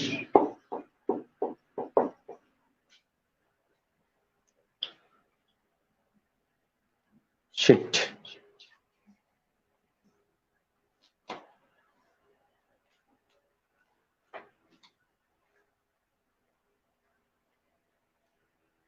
এইবারই সবচেয়ে গুরুত্বপূর্ণ আলোচনা হবে। চলে আসছে। শোনা যায় যাবে। সে যাই হোক, 2020-21 এবারে স্লোগান হচ্ছে অর্থনৈতিক উত্তরণ ও ভবিষ্যৎ পথ পরিক্রমা। একটু সহজে একটু জিনিস বলে রাখি, আমাদের মোস্তফা কামাল স্যার উনি যখন প্ল্যানিং কমিশনের আর কি মাননীয় মন্ত্রী ছিলেন, তখন এই ধরনের স্লোগান গুলো যে সমৃদ্ধির অবযাত্রায় বাংলাদেশ, সময় এখন আমাদের, সময় এখন বাংলাদেশে, এই টাইপের আর কি স্লোগান লিখেছিলেন। এর আগে এই স্লোগান গুলো কিন্তু মূলত আসে ক্রাউড কমিশনের রিপোর্ট থেকে। জাতির জনক বঙ্গবন্ধু শেখ মুজিবুর রহমান এই ক্রাউড কমিশনের অনুযায়ী কিন্তু এই 65 জন আর কি গভর্নর নিয়েছিলেন একদিন আগে, যে বিকেন্দ্রীকরণ করার জন্য ক্লাউড কমিশনের রিপোর্ট থেকে এই স্লোগানটা মূলত আসে। এবারে স্লোগান হচ্ছে অর্থনৈতিক উত্তরণ ও ভবিষ্যৎ পথ পরিক্রমা। এটা কিন্তু পরীক্ষায় আসতে পারে। অর্থনৈতিক উত্তরণ ও ভবিষ্যৎ পথ পরিক্রমা, জীবন ও জীবিকার বাজেট 2020 এবং 21। এবারে একটু সহজে একটু লিখবেন যে যে বাজেট, এটা একটু লিখবেন 49তম অন্তর্বর্তীকালীন সহ 50তম, তাহলে বাজেট 49তম। ক্লিয়ার? ঘোষক আগের জন ছিলেন আবুল মাল, এটা হচ্ছে মোস্তফা কামাল। আবুল মাল মোস্তফা কামাল, উত্তরসূরি মোস্তফা কামাল। ঘোষণা 11 জুন 2020, এটা তো বুঝতেই পারছেন। ঘোষণা এরপরে পাস দেখা যায় 30 জুন, কার্যকর 1 জুলাই। এখান থেকে একটা প্রশ্ন আসতে পারে ভাই, এগুলো সব 20। তাহলে এবারে বাজেট কত? 49তম। ঘোষণা করেন কে? আবুল মাল মোস্তফা কামাল। মোস্তফা কামালের পুরো নাম হচ্ছে মানে আবু হেনা মুহাম্মদ মোস্তফা কামাল, যিনি লোটাস কামাল নামে পরিচিত। স্যার তিনি জন্ম 47 সালে, 1947 সালে কুমিল্লা আর কি সংসদ সদস্য, কুমিল্লা। তাহলে আবু হেনা মোহাম্মদ মোস্তফা কামাল 11 জুন তিনি বাজেট ঘোষণা করেন। 30 জুন 2020 এটা পাস হয়, কার্যকর হয় 1 জুলাই থেকে। সুতরাং এই জিনিসটা আমরা মুখস্থ করবো। মনে করবেন যে আমরা কামালের বয়স 49 বছর বা 50 বছর, তাহলে মোস্তফা কামালের বয়স কত? 50 বছর বা 49 বছর। তাহলে 49 বছর বয়স্ক কামালকে 11 জন লোক 30 জুন একটা গোলায় মালা ঝুলাই দিয়েছে। ঠিক আছে? তাহলে ক্লিয়ার হলেন যে 49 বছর বয়স্ক কামালকে 11 জন লোক 30 জুন একটা মালা গলায় ঝুলাই দিয়েছে, কারণ তিনি আর কি ভালো অর্থনীতিবিদ, ভালো অর্থমন্ত্রী, এই কারণে। তাহলে আমরা কি বলতে পারি? মুছে ফেলতে পারি। তাহলে বাজেট কততম? অবশ্যই 49তম। ঘোষককে কামাল, ঘোষণা 11 জুন। ঠিক আছে? সবসময় মাথায় রাখবেন যে জুনের প্রথম বা দ্বিতীয় সপ্তাহে বাজেট ঘোষণা করা এবং 1 মাস আলোচনা শেষের সপ্তাহে, মানে সে মাসের শেষের দিক যে পাস হয়। তাহলে 30 জুন আর কার্যকরে 1 জুলাই। একটা জিনিস মনে রাখবেন, এখানে একটু বলে রাখা ভালো যে পৃথিবীতে মোট 80 ডের ক্যালেন্ডার ইউজ করা হয়, বুঝতে পারছেন? এছাড়া ভারতীয় এবং হিজরি ক্যালেন্ডার তো আছেই। তো 154টি দেশ ইংলিশ ক্যালেন্ডার অনুযায়ী জানুয়ারি টু ডিসেম্বর এই অক্টোবরটা পালন করে, যদিও আমেরিকা যুক্তরাষ্ট্রের মধ্যে নাই। এছাড়া 1 জুলাই থেকে 1 জুলাই থেকে 30 জুন এটা হচ্ছে বাংলাদেশ পাকিস্তান, বাংলাদেশ পাকিস্তান, মনে রাখবেন। অস্ট্রেলিয়া নিউজিল্যান্ড, এই ক্রিকেট করার মনে রাখতে হবে। এরা আর কি 1 জুলাই থেকে 30 জুন পর্যন্ত বাজেটের আর কি মানে আমাদের অর্থ বছর। এবার সংখ্যায় বেতার চলে যাব। যাদের জীবনে সাল তারিখ সংখ্যা মনে না থাকে তারা এইবার আর কি সুন্দর করে শিখে রাখবেন যে মানে কিভাবে করা হয়। তাহলে এবারে বাজেট মানে কি ভাই, মানে এবারের ব্যয় কত হবে, ঠিক আছে। এবারে বাজেট, মোট বাজেট 5,68,000 কোটি টাকা, সব কোটি টাকা। তাহলে কত, 5,68,000 কোটি টাকা। আমি একটু এই জিনিস জায়গা আটা শব্দটা বেশি ব্যবহার করবো, ব্যাপারটা বুঝতে পারছেন। আটা মানে 80 টাকা, বুঝতে পারছেন। সংক্ষিপ্ত এই আটা শব্দটা একটু বেশি ইউজ করবো, যার কারণে আপনাদের মাথার ভিতরে একটু বেশি তথ্য থাকে।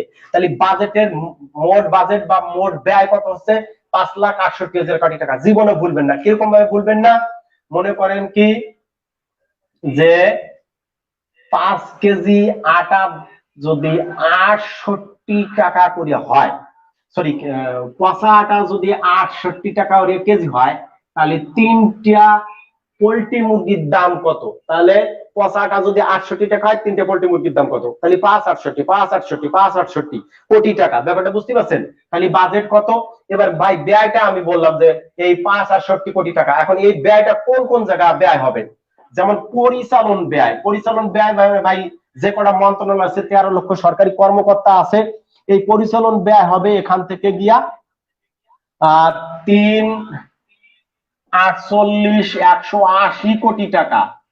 3,48 এইভাবে মনে রাখবেন, কারণ কি টিক দেখান লাগবে। 3,48,180 কোটি টাকা। এর পরবর্তীতে হচ্ছিল গিয়া উন্নয়ন ব্যয়। উন্নয়ন ব্যয় হবে 2,15,043 কোটি টাকা। এর পরবর্তীতে বিবিধ ব্যয় হবে 4,777 কোটি টাকা। এখন মোট হচ্ছিল 5,68 কোটি, 5,68,000 কোটি টাকা। তাহলে পরিচালন ব্যয় হচ্ছিল কি সরকার যে ব্যয়গুলো না করলেই নয়, সরকারি বেতন থেকে শুরু করে বিভিন্ন যে সরকারি নির্দিষ্ট ব্যয়, এটা হচ্ছিল 3,48,180 কোটি টাকা। তাহলে পরিচালন ব্যয় কি, আমি একটু সহজে বললাম। 3 জন পরিচালক বাংলা সিনেমার বর্তমানে করোনার কারণে একদম মানে বেকার হয়ে যাওয়ার অবস্থা আছে। শাকিব খান এখন মনে করেন যে বিশেষ প্রিলিমিনারি দিতে পারবে, দেওয়ার জন্য প্রস্তুতি নিচ্ছে। ব্যাপারটা বুঝতে পারছেন। নুরুল হক নূর, উনিও কিন্তু কইছে যে আমি বিসিএস দেবো। ঠিক আছে ভাই, বিসিএস হচ্ছে এমন একটা জিনিস যে মানে এর মাধ্যমে সমস্ত ফ্লেভার পাওয়া যায়। আপনি যদি অ্যাডমিন ক্যাডার পান, আপনি ওই মেয়র থেকে শুরু করে সংসদ সদস্য, মন্ত্রী টন্ত্রী সবের একটা ফ্লেভার পাবেন। সুতরাং বিসিএস এর মাধ্যমে সমস্ত কিছু সন্ধান হচ্ছে বিসিএস। আর মার্চ ফরওয়ার্ড হচ্ছে বিসিএস এর বাতি ঘর।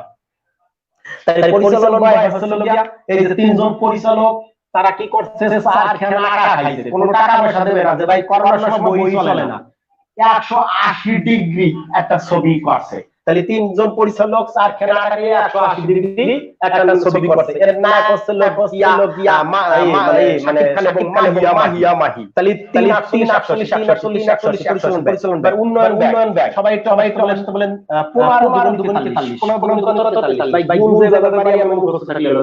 তাহলে 15 দুগুণে কত, 43। এবার বিবিধ 4 3টে 7, 4 3টে 7। তাহলে বিবিধ আমি এটা হলো সংবিধানে এরকম করে পড়াই যে বিড়ির বিনিময়ে ধরপাকড়। তাহলে বিড়ির বিনিময়ে ধরপাকড়। এখন চোররে ধরবো কিভাবে, এই 7 জন লোক 7টা বিড়ি দিচ্ছি, 7 দিন পর্যন্ত চেষ্টা করিয়া তারা হলো এই চোরডারে ধরছে। তাহলে চোরডারে ধরছে কি 7 জন লোক 7 দিন চেষ্টা করিয়া 7টা বিড়ির বিনিময়ে। ব্যাপারটা বুঝতে পারছেন। তাহলে বিবিধ মোট 5,68 কোটি টাকা গেল গা। এবার আসি ভাই আমাদের যে ব্যয়টা করবো এই রাজস্ব আয়, এই যে সেই রাজস্ব আয়, যে রাজস্ব আয় কোন জায়গা থেকে হবে, কত হবে। ঠিক আছে, এখানে আয় হবে 3,78 কোটি টাকা, 3,78,000 কোটি টাকা। এই যে আমাদের বাদল সৈয়দ স্যার, এই ট্যাক্স কমিশনার, এরকম সৎ অফিসাররাই মূলত বাংলাদেশের এই ট্যাক্সটাকে আর কি আদায় করে। ব্যাপারটা বুঝতে পারছেন। যারা সৎ অফিসার, এরকম করে বলা হয়েছে ভাই যে একজন ওই যে আমেরিকার শিক্ষামন্ত্রী, নামটা মনে নাই, তিনি বলছে যে ট্যাক্স মানে ট্যাক্স পেয়াররা বা করদাতাদের যদি পকেটে টাকা থাকে তাহলে বাজেটের ঘোষণা করা লাগে না। বাংলাদেশে 46 লাখ মানে টিন ধারী আছে, তার মধ্যে 22 লাখ আর কি কর দেয়, আর বাদ বাকি দেয় না। বিভিন্ন সিস্টেমে আছে যার মাধ্যমে ট্যাক্স ফাঁকি দেয়। আর আমরা ভাই এই যে সরকারের ধন্যবাদ যে এই সাধারণ ভোটারদের আয়ের সীমা সর্বোচ্চ 3 লাখ এবার আমরা দেখি এবার আমরা বাজেটে সরকারের কাছে টাকা পাই মানে আড়াই লাখ বেতন দেখলাম তো আমরা যারা শিক্ষকরা তারা দিয়ে যাচ্ছি আর এই ট্যাক্স কমিশনাররা ট্যাক্স কমিশনার আয় করে তারপরে কাজ সবাই মিলে 378 কোটি টাকা। তাহলে আমি যদি সহজ কথা বলি 3 জন রাজস্ব কর্মকর্তা 7 দিন মানে 1 সপ্তাহে শুধু আটা খাইয়া কোনো ঘুষ খায় না, মানে 3 ডে 0 সে এই কাজকর্ম বা রাজস্ব আদায় করতেছে। তাহলে 3 জন অফিসার 7 দিনে আটা খাইয়া খালি রাজস্ব আদায় করে। তাহলে 378 কোটি টাকা, 3,78,000 কোটি টাকা, 3,78,000 কোটি টাকা রাজস্ব হয়।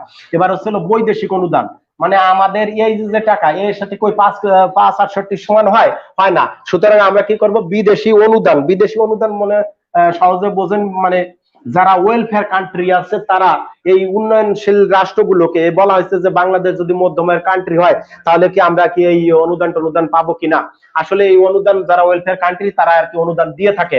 আমাদের বিভিন্ন ব্যক্তিত্ব আছে মানে রাষ্ট্রদূত আছে, বৈদেশিক অনুদান নানা ধরনের রেডি থাকে।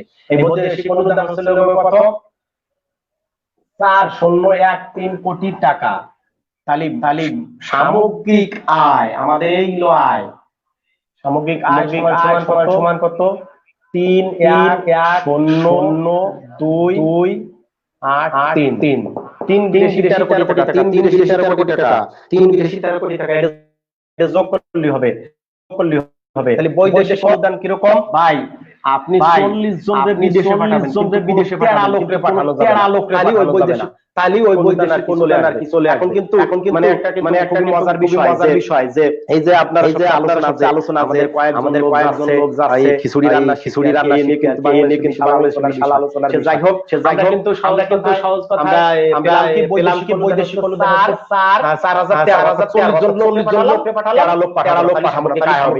এটা দুটো যোগ করলে হবে 3 বিদেশি 13 কোটি, 3 বিদেশি 13 কোটি টাকা। তাহলে আমি এই জিনিসটা মুছে ফেললাম, একটু সহজে একটু যোগ বিয়োগ করে একটু জিনিস বের করব। তাহলে আমাদের সামগ্রিক আয় হচ্ছে এত। এবার যদি ধরি রাজস্ব আয় কত, রাজস্ব আয় হচ্ছে গিয়া আমার 3,78 কোটি টাকা, 3,78,000 কোটি টাকা। এর পরবর্তীতে আমার সামগ্রিক আয় হচ্ছে কত, সমান সামগ্রিক আয় হলো কত, সামগ্রিক আয় সরি ভুল লেখছি। আমাদের মোট ব্যয় হচ্ছিল 568 কোটি টাকা। তাহলে আমাদের বাজেট। আর সামগ্রিক আয় হচ্ছিল কত, সামগ্রিক আয় হচ্ছে 3,82,13 কোটি টাকা। তাহলে এইটা যদি ভাই ব্যয় হয় আর এইটা যদি আয় হয় তাহলে অবশ্যই আমাদের ঘাটতি হবে না, শিওর ঘাটতি হবে। এবার দেখি কত ঘাটতি হয়, 7, 8,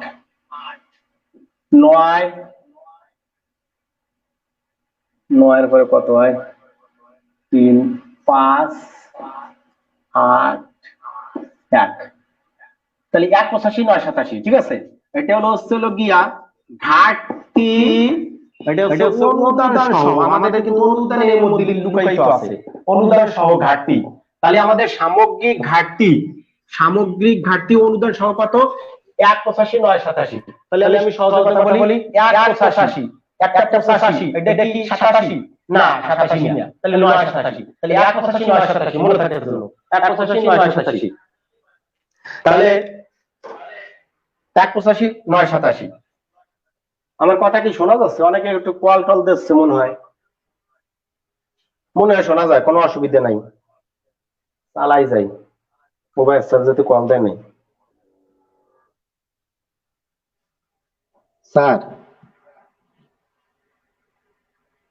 স্যার আমি একটু ক্লাসে আছি, পরে আমি বল দিচ্ছি। এবার আবার একটু দেখেন বাজেট, মোট বাজেট কত হচ্ছে, 568 এত কোটি টাকা। এর পরবর্তীতে রাজস্ব আয়, শুধু রাজস্ব আয় ধরলাম, আমি সামগ্রিক আয় ধরলাম না। এখানে রয়েছে 3,78,00 এত কোটি টাকা। তাহলে আমাদের কি হচ্ছে, সামগ্রিক ঘাটতিটা হচ্ছে কি, এটা হলো অনুদান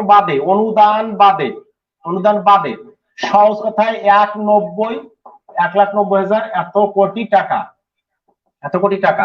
তাহলে সামগ্রিক অনুদান বাদে, এটা কিন্তু পরীক্ষা আসতে পারে, সামগ্রিক ঘাটতি অনুদান সহ কত আর অনুদান বাদে কত, 1,90,000 কোটি টাকা। আর হচ্ছিল ওইটা হচ্ছিল গিয়া 1,85,987। ঠিক আছে, ঠিক আছে, এই জিনিসটা ক্লিয়ার করবে। এর পরবর্তীতে মোট GDP, GDP gross domestic product, অর্থাৎ একটি রাষ্ট্রের মানে যত দ্রব্য এবং সেবা উৎপাদিত হয় তার আর্থিক মূল্যকে আর কি জিডিপি বলে, গ্রোস ডোমেস্টিক প্রোডাক্ট। এখন জিডিপি জিএনপি সেটা আলাদা একদিন ক্লাসে বুঝাবো, তাহলে আমরা এই তথ্যগুলোতে যেতে পারবো না। ওইটার অর্থনৈতিক টার্ম একটা আলাদা আলাদা, ওখানে জিডিপি জিএনপি ভ্যাট এর পরবর্তীতে অনেক কিছু বিভিন্ন কিছু আছে, সেটা ভাই দিন আর একটা ক্লাস নেওয়া লাগবে।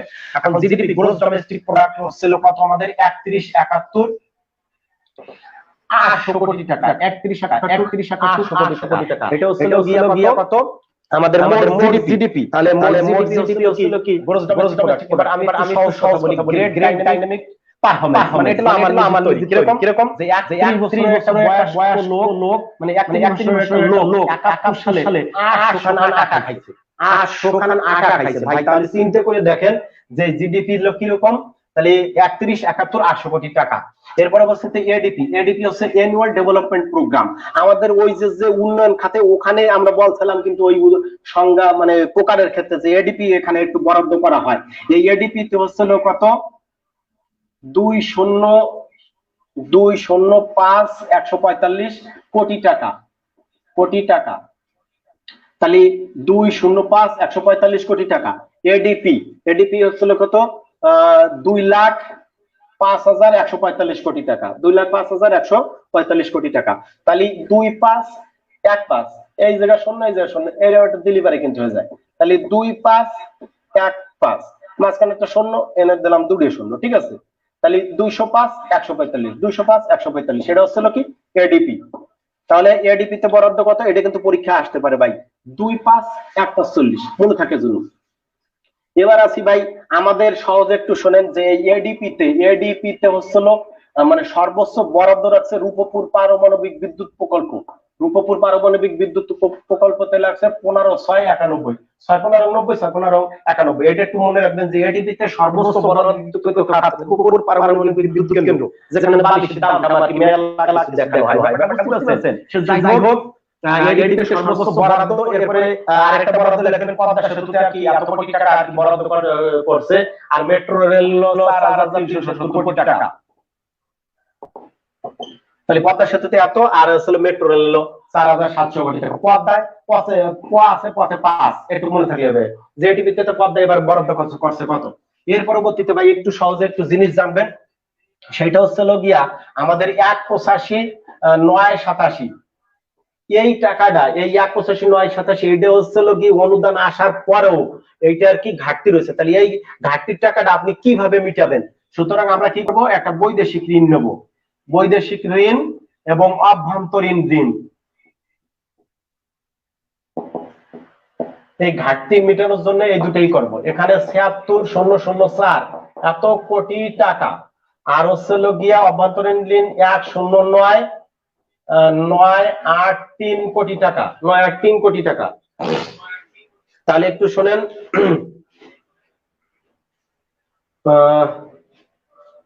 এটা কিভাবে মনে রাখবেন? বৈদেশিক ঋণ, বৈদেশিক ঋণ বলেন 76,80, 76,000 কত 80, এই দুটো শূন্য মাঝখানে পরে রাখলেন, 76,80 বৈদেশিক ঋণ নিয়ে 80।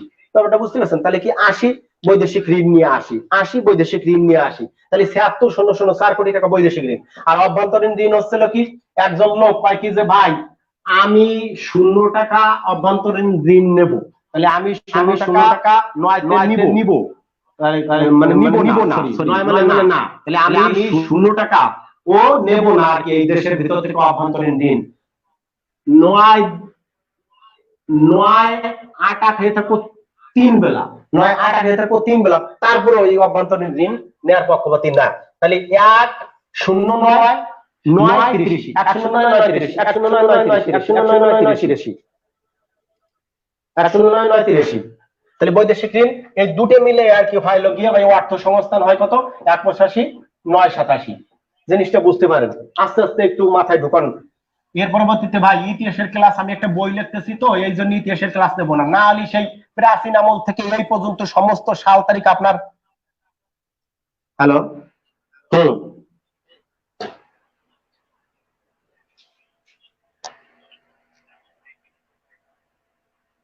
আচ্ছা না,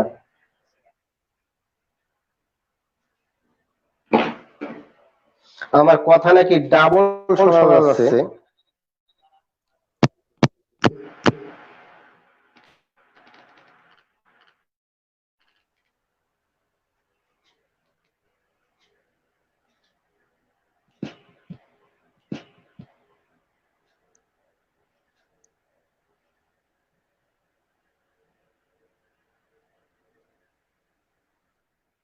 আমি দেখি ভাই, একটু ডাবল শোনা জানি। স্যার স্যার কথা কি ডাবল শোনা যায় এরকম কোন? না শোনা এমনি হয়তো যার নেটের সমস্যা সে হয়তো শুনতে পারেন, তাই না স্যার? আচ্ছা স্যার, এমনি কোনো সময় তো ডাবল হয় নাই sir. Okay sir, thank you sir. ভাই অনেকের নেট আছে, তারা হয়তো ডাবল বা বিভিন্ন সমস্যা শুনতে পারেন, কিন্তু আমাদের মূল কানেকশন আর কি ঠিক আছে। যাদের নেট তারাও স্লো আর কি। যাই হোক এবার অনুমিত বিষয় আছে ভাই, এই দুটো একটা আসবে। অনুমিত বিষয় এবার সবচেয়ে বাজেট বেশি আলোচনা হয়েছে যে জিডিপি প্রবৃদ্ধির কত হবে, 8.2 এবং মূল্যস্ফীতি 5.4। তাহলে 8.2 কিভাবে মনে রাখবেন বলেন? 8 দুগুণী 16, জিডিপি প্রবৃদ্ধি ভালো, মানে এই 8.2 আর কি ভালো। তবে 10 আর কি কোনোদিন যাবো আমরা, কোনো সমস্যা নেই। এই যে 8.2, আমি এই যে আমাদের এনবিআর এর একটা বড় ভাই আছে, তার কাছে জিজ্ঞেস করছি এবার 5-এর, এই যে কয়দিন আগে রিপোর্ট বেরিয়েছে 5-এর উপরে আমাদের জিডিপি প্রবৃদ্ধি আসলে কি বাংলাদেশের অর্থনীতি একটা মানে বিস্ময় কি বিষয়। আমাদের মাননীয় নিজে বলে ভারতের সাথে সম্পর্ক, চীনের সাথে অর্থনৈতিক সম্পর্ক। সুতরাং আমাদের মানে এমন একটা মহেন্দ্র ক্ষণে বিরাজ করছে, আমাদের সর্বোচ্চ সামরিক শক্তি হচ্ছে বৈদেশিক কূটনীতি। এই কূটনীতির মাধ্যমে আমরা একই সাথে ভারত এবং চীনকে মোকাবেলা করছি। এবং এই সারা পৃথিবীতে আজকে দেখেন, ডোনাল্ড ট্রাম্প যদি না আঞ্জেলা মার্কেলের সাথে মাননীয় প্রধানমন্ত্রী একসাথে নাস্তা করতেছে, মাননীয় প্রধানমন্ত্রীর মানে তার বিজ্ঞ দৃষ্টি যে মানে ডিজিটাল বাংলাদেশ, উন্নত বাংলাদেশ এবার যদি করোনা হতো মানে না হতো, তাহলে মুজিব বর্ষে দেখিয়ে দিতে পারতো যে বাংলাদেশ আসলে সমস্ত দিক দিয়ে এবং শান্তির একটা তারা প্রতীক, তারা জলবায়ু পরিবর্তন সহ সমস্ত কিছু থেকে এই যে শান্তি রক্ষা বাহিনীতে আমরা বাংলাদেশ ফার্স্ট হয়েছি কয়দিন আগে রিপোর্ট, মানে অভাবনীয় ভাই। এই যে 8 স্যার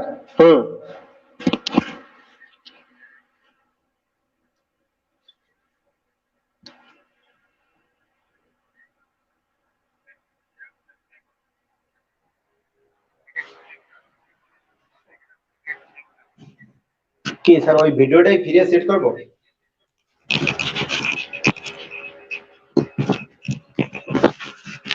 হ্যাঁ স্যার শোনা যায়। হ্যালো, হ্যাঁ বলতেছি স্যার, এখন কি ডাবল আসে? আচ্ছা স্যার, ফ্যান সব অফ করে দিই। Okay sir. আমি খুবই দুঃখিত ভাই, আসলে এই জন্য আর কি এই প্রযুক্তির ক্লাস আমার ভালো লাগে না, ভার্চুয়াল নট অ্যাকচুয়াল আর কি। দরকার হচ্ছে মিনিমাল ক্লাস, যার মাধ্যমে আপনাদের সাথে একদম কানেক্টেড হয়ে যেতে পারবো। এবার আসি ভাই, জিডিপি গেলাম, তাহলে আমরা একে গেলাম যদি আমরা বাজেট দেখি, আমাদের মোট বাজেট হচ্ছে 5,68,000 কোটি টাকা। এবারে রাজস্ব আয় 3,78 এত কোটি টাকা। এরপরে বৈদেশিক অনুদান 4,13 কোটি কোটি টাকা। এরপরে হচ্ছে 3,83 13 কোটি টাকা। সামগ্রিক আয় পরিচালন ব্যয় হচ্ছে 3,48 180 কোটি টাকা। এরপরে হচ্ছে লগিয়া এডিপি 2,15 043 কোটি টাকা। এর পরবর্তীতে 4,77 অন্যান্য টাকা। আর এরপরে সামগ্রিক ঘাটতি হচ্ছে লগিয়া অনুদান 185 987। এর পরবর্তী এটা টু জাস্ট রিমাইন্ডার দেয়া। এর পরবর্তীতে 190 হচ্ছে সামগ্রিক ঘাটতি অনুদান ছাড়া। এর পরবর্তীতে 31 71 800 কোটি টাকা হচ্ছে লগিয়া আমাদের মোট জিডিপি। এর পরবর্তীতে জিডিপির পরে হচ্ছে লগিয়া আমাদের এডিপি হচ্ছে 2,15 2,5 145 এটা হচ্ছে গিয়া এটা আমাদের বাজেটের তথ্য। এবারে শুনেন আমাদের বাজেটের তথ্য। এবারে শুনেন এবারে বাজেটের সবচেয়ে বড় জনপ্রশাসন খাতে এবারে সবচেয়ে বড় বরাদ্দ হচ্ছে 1,100 এত কোটি টাকা, এত কোটি টাকা। আমি সহজে কথা বলি, একজন ম্যাজিস্ট্রেট জনপ্রশাসনে লোকজন বেশি বসবাস করে, একজন ম্যাজিস্ট্রেট যদি দেওয়া হয় সালাল আলমের মতন যদি দেওয়া হয় 160 মানে সোজা করে দিতে পারে, সোজা করে এরকম একজন ম্যাজিস্ট্রেট যদি থাকে 160 প্রতিষ্ঠান যত দেশের আর কি মানে 2 নম্বর জিনিস তাহলে 160 জনপ্রশাসন। এরপর শিক্ষা প্রযুক্তি বরাদ্দ হলো 85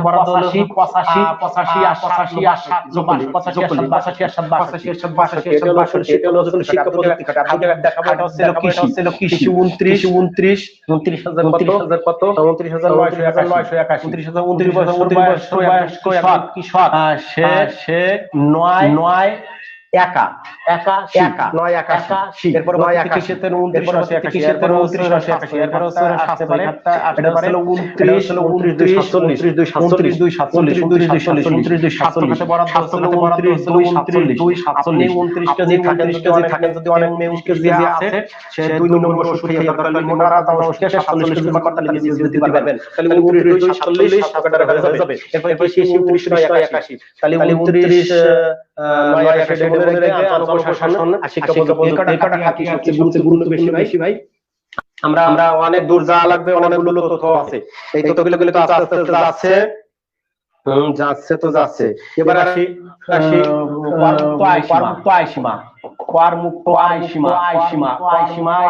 একটু শোনেন। সাধারণ পদ্ধতি আছে যারা ভালো কিছু। এরপর হচ্ছে মহিলা প্লাস 65 ঊর্ধ্ব মানে মহিলা প্লাস 65 ঊর্ধ্ব আর কি। এরপরে 3 নম্বরে আছে প্রতিবন্ধী। এরপরে আছে যুদ্ধাহত মুক্তিযুদ্ধ গেজেটেড যুদ্ধাহত গেজেট হতে হবে। এটা একটু সহজ দেখেন সাধারণ তারা 3 লাখ টাকা হতে পারে আর কি পদ দেবেন। স্যার ডাবল শোনা যায় স্যার এটা এখন কি হচ্ছে স্যার? আমরা কি ফিরে লাইনে ঢুকবো নাকি?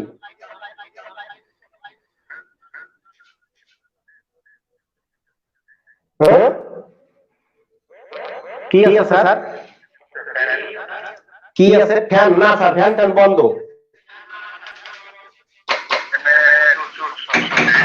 লাইনে আবার ঢুকবো স্যার।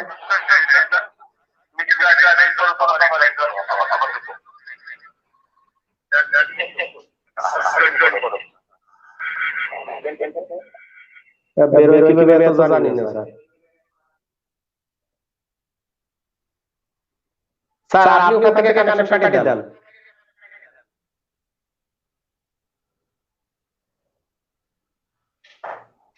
কি জ্বালাতন!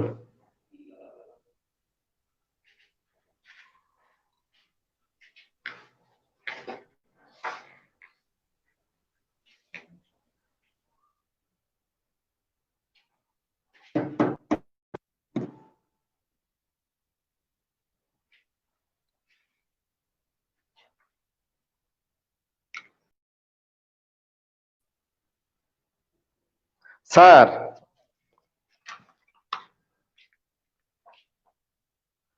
শিক্ষার্থীরা খুবই দুঃখিত, আসলে কি মানে প্রযুক্তির ব্যাপার, কি করব।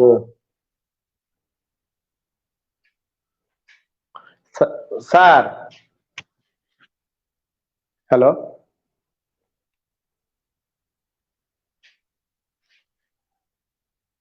স্যার, এবার দেখেন।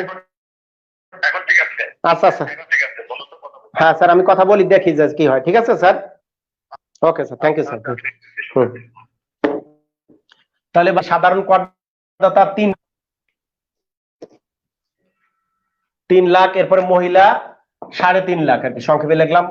প্রতিবন্ধী হচ্ছে 4,50,000 আর 4,50,000। ঠিক আছে, তাহলে এটা হচ্ছে করমুক্ত আয় সীমা। এটা কিন্তু পরীক্ষা অনেক সময় আসতে পারে। সাধারণ মহিলা প্রতিবন্ধী যুদ্ধাহত মুক্তিযুদ্ধ। এখন একটু দেখেন করমুক্ত আয় সীমা, করমুক্ত হচ্ছে আয় সীমা এইটা।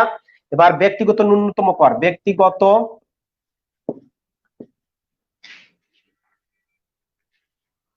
হ্যালো ওকে এবার ব্যক্তিগত ন্যূনতম কর আর কি সহজে একটু দেখেন, 3টা সিটি কর্পোরেশন আর ঢাকা উত্তর, ঢাকা উত্তর, ঢাকা দক্ষিণ আর হচ্ছে চিটাগাং।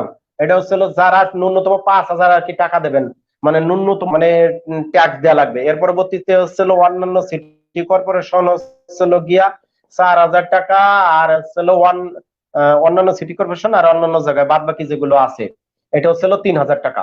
তাহলে একটু সবাই সাধারণ 3 লাখ টাকা, মহিলা 3,50,000, 4,50,000, 4,75,000। দেন হচ্ছে গিয়া ঢাকা উত্তর, উত্তম লেখছি, ঢাকা উত্তর, ঢাকা দক্ষিণ ও চট্টগ্রাম সিটি কর্পোরেশন হচ্ছে গিয়া এটা 5,000, অন্যান্য সিটি কর্পোরেশন হচ্ছে 4,000, আর অন্যান্য হচ্ছে 3,000। একটু মুছে ফেলি ভাই, মেলা দূর যাওয়া লাগবে। এটা কিন্তু সহজ, এটা সবাই পারবেন।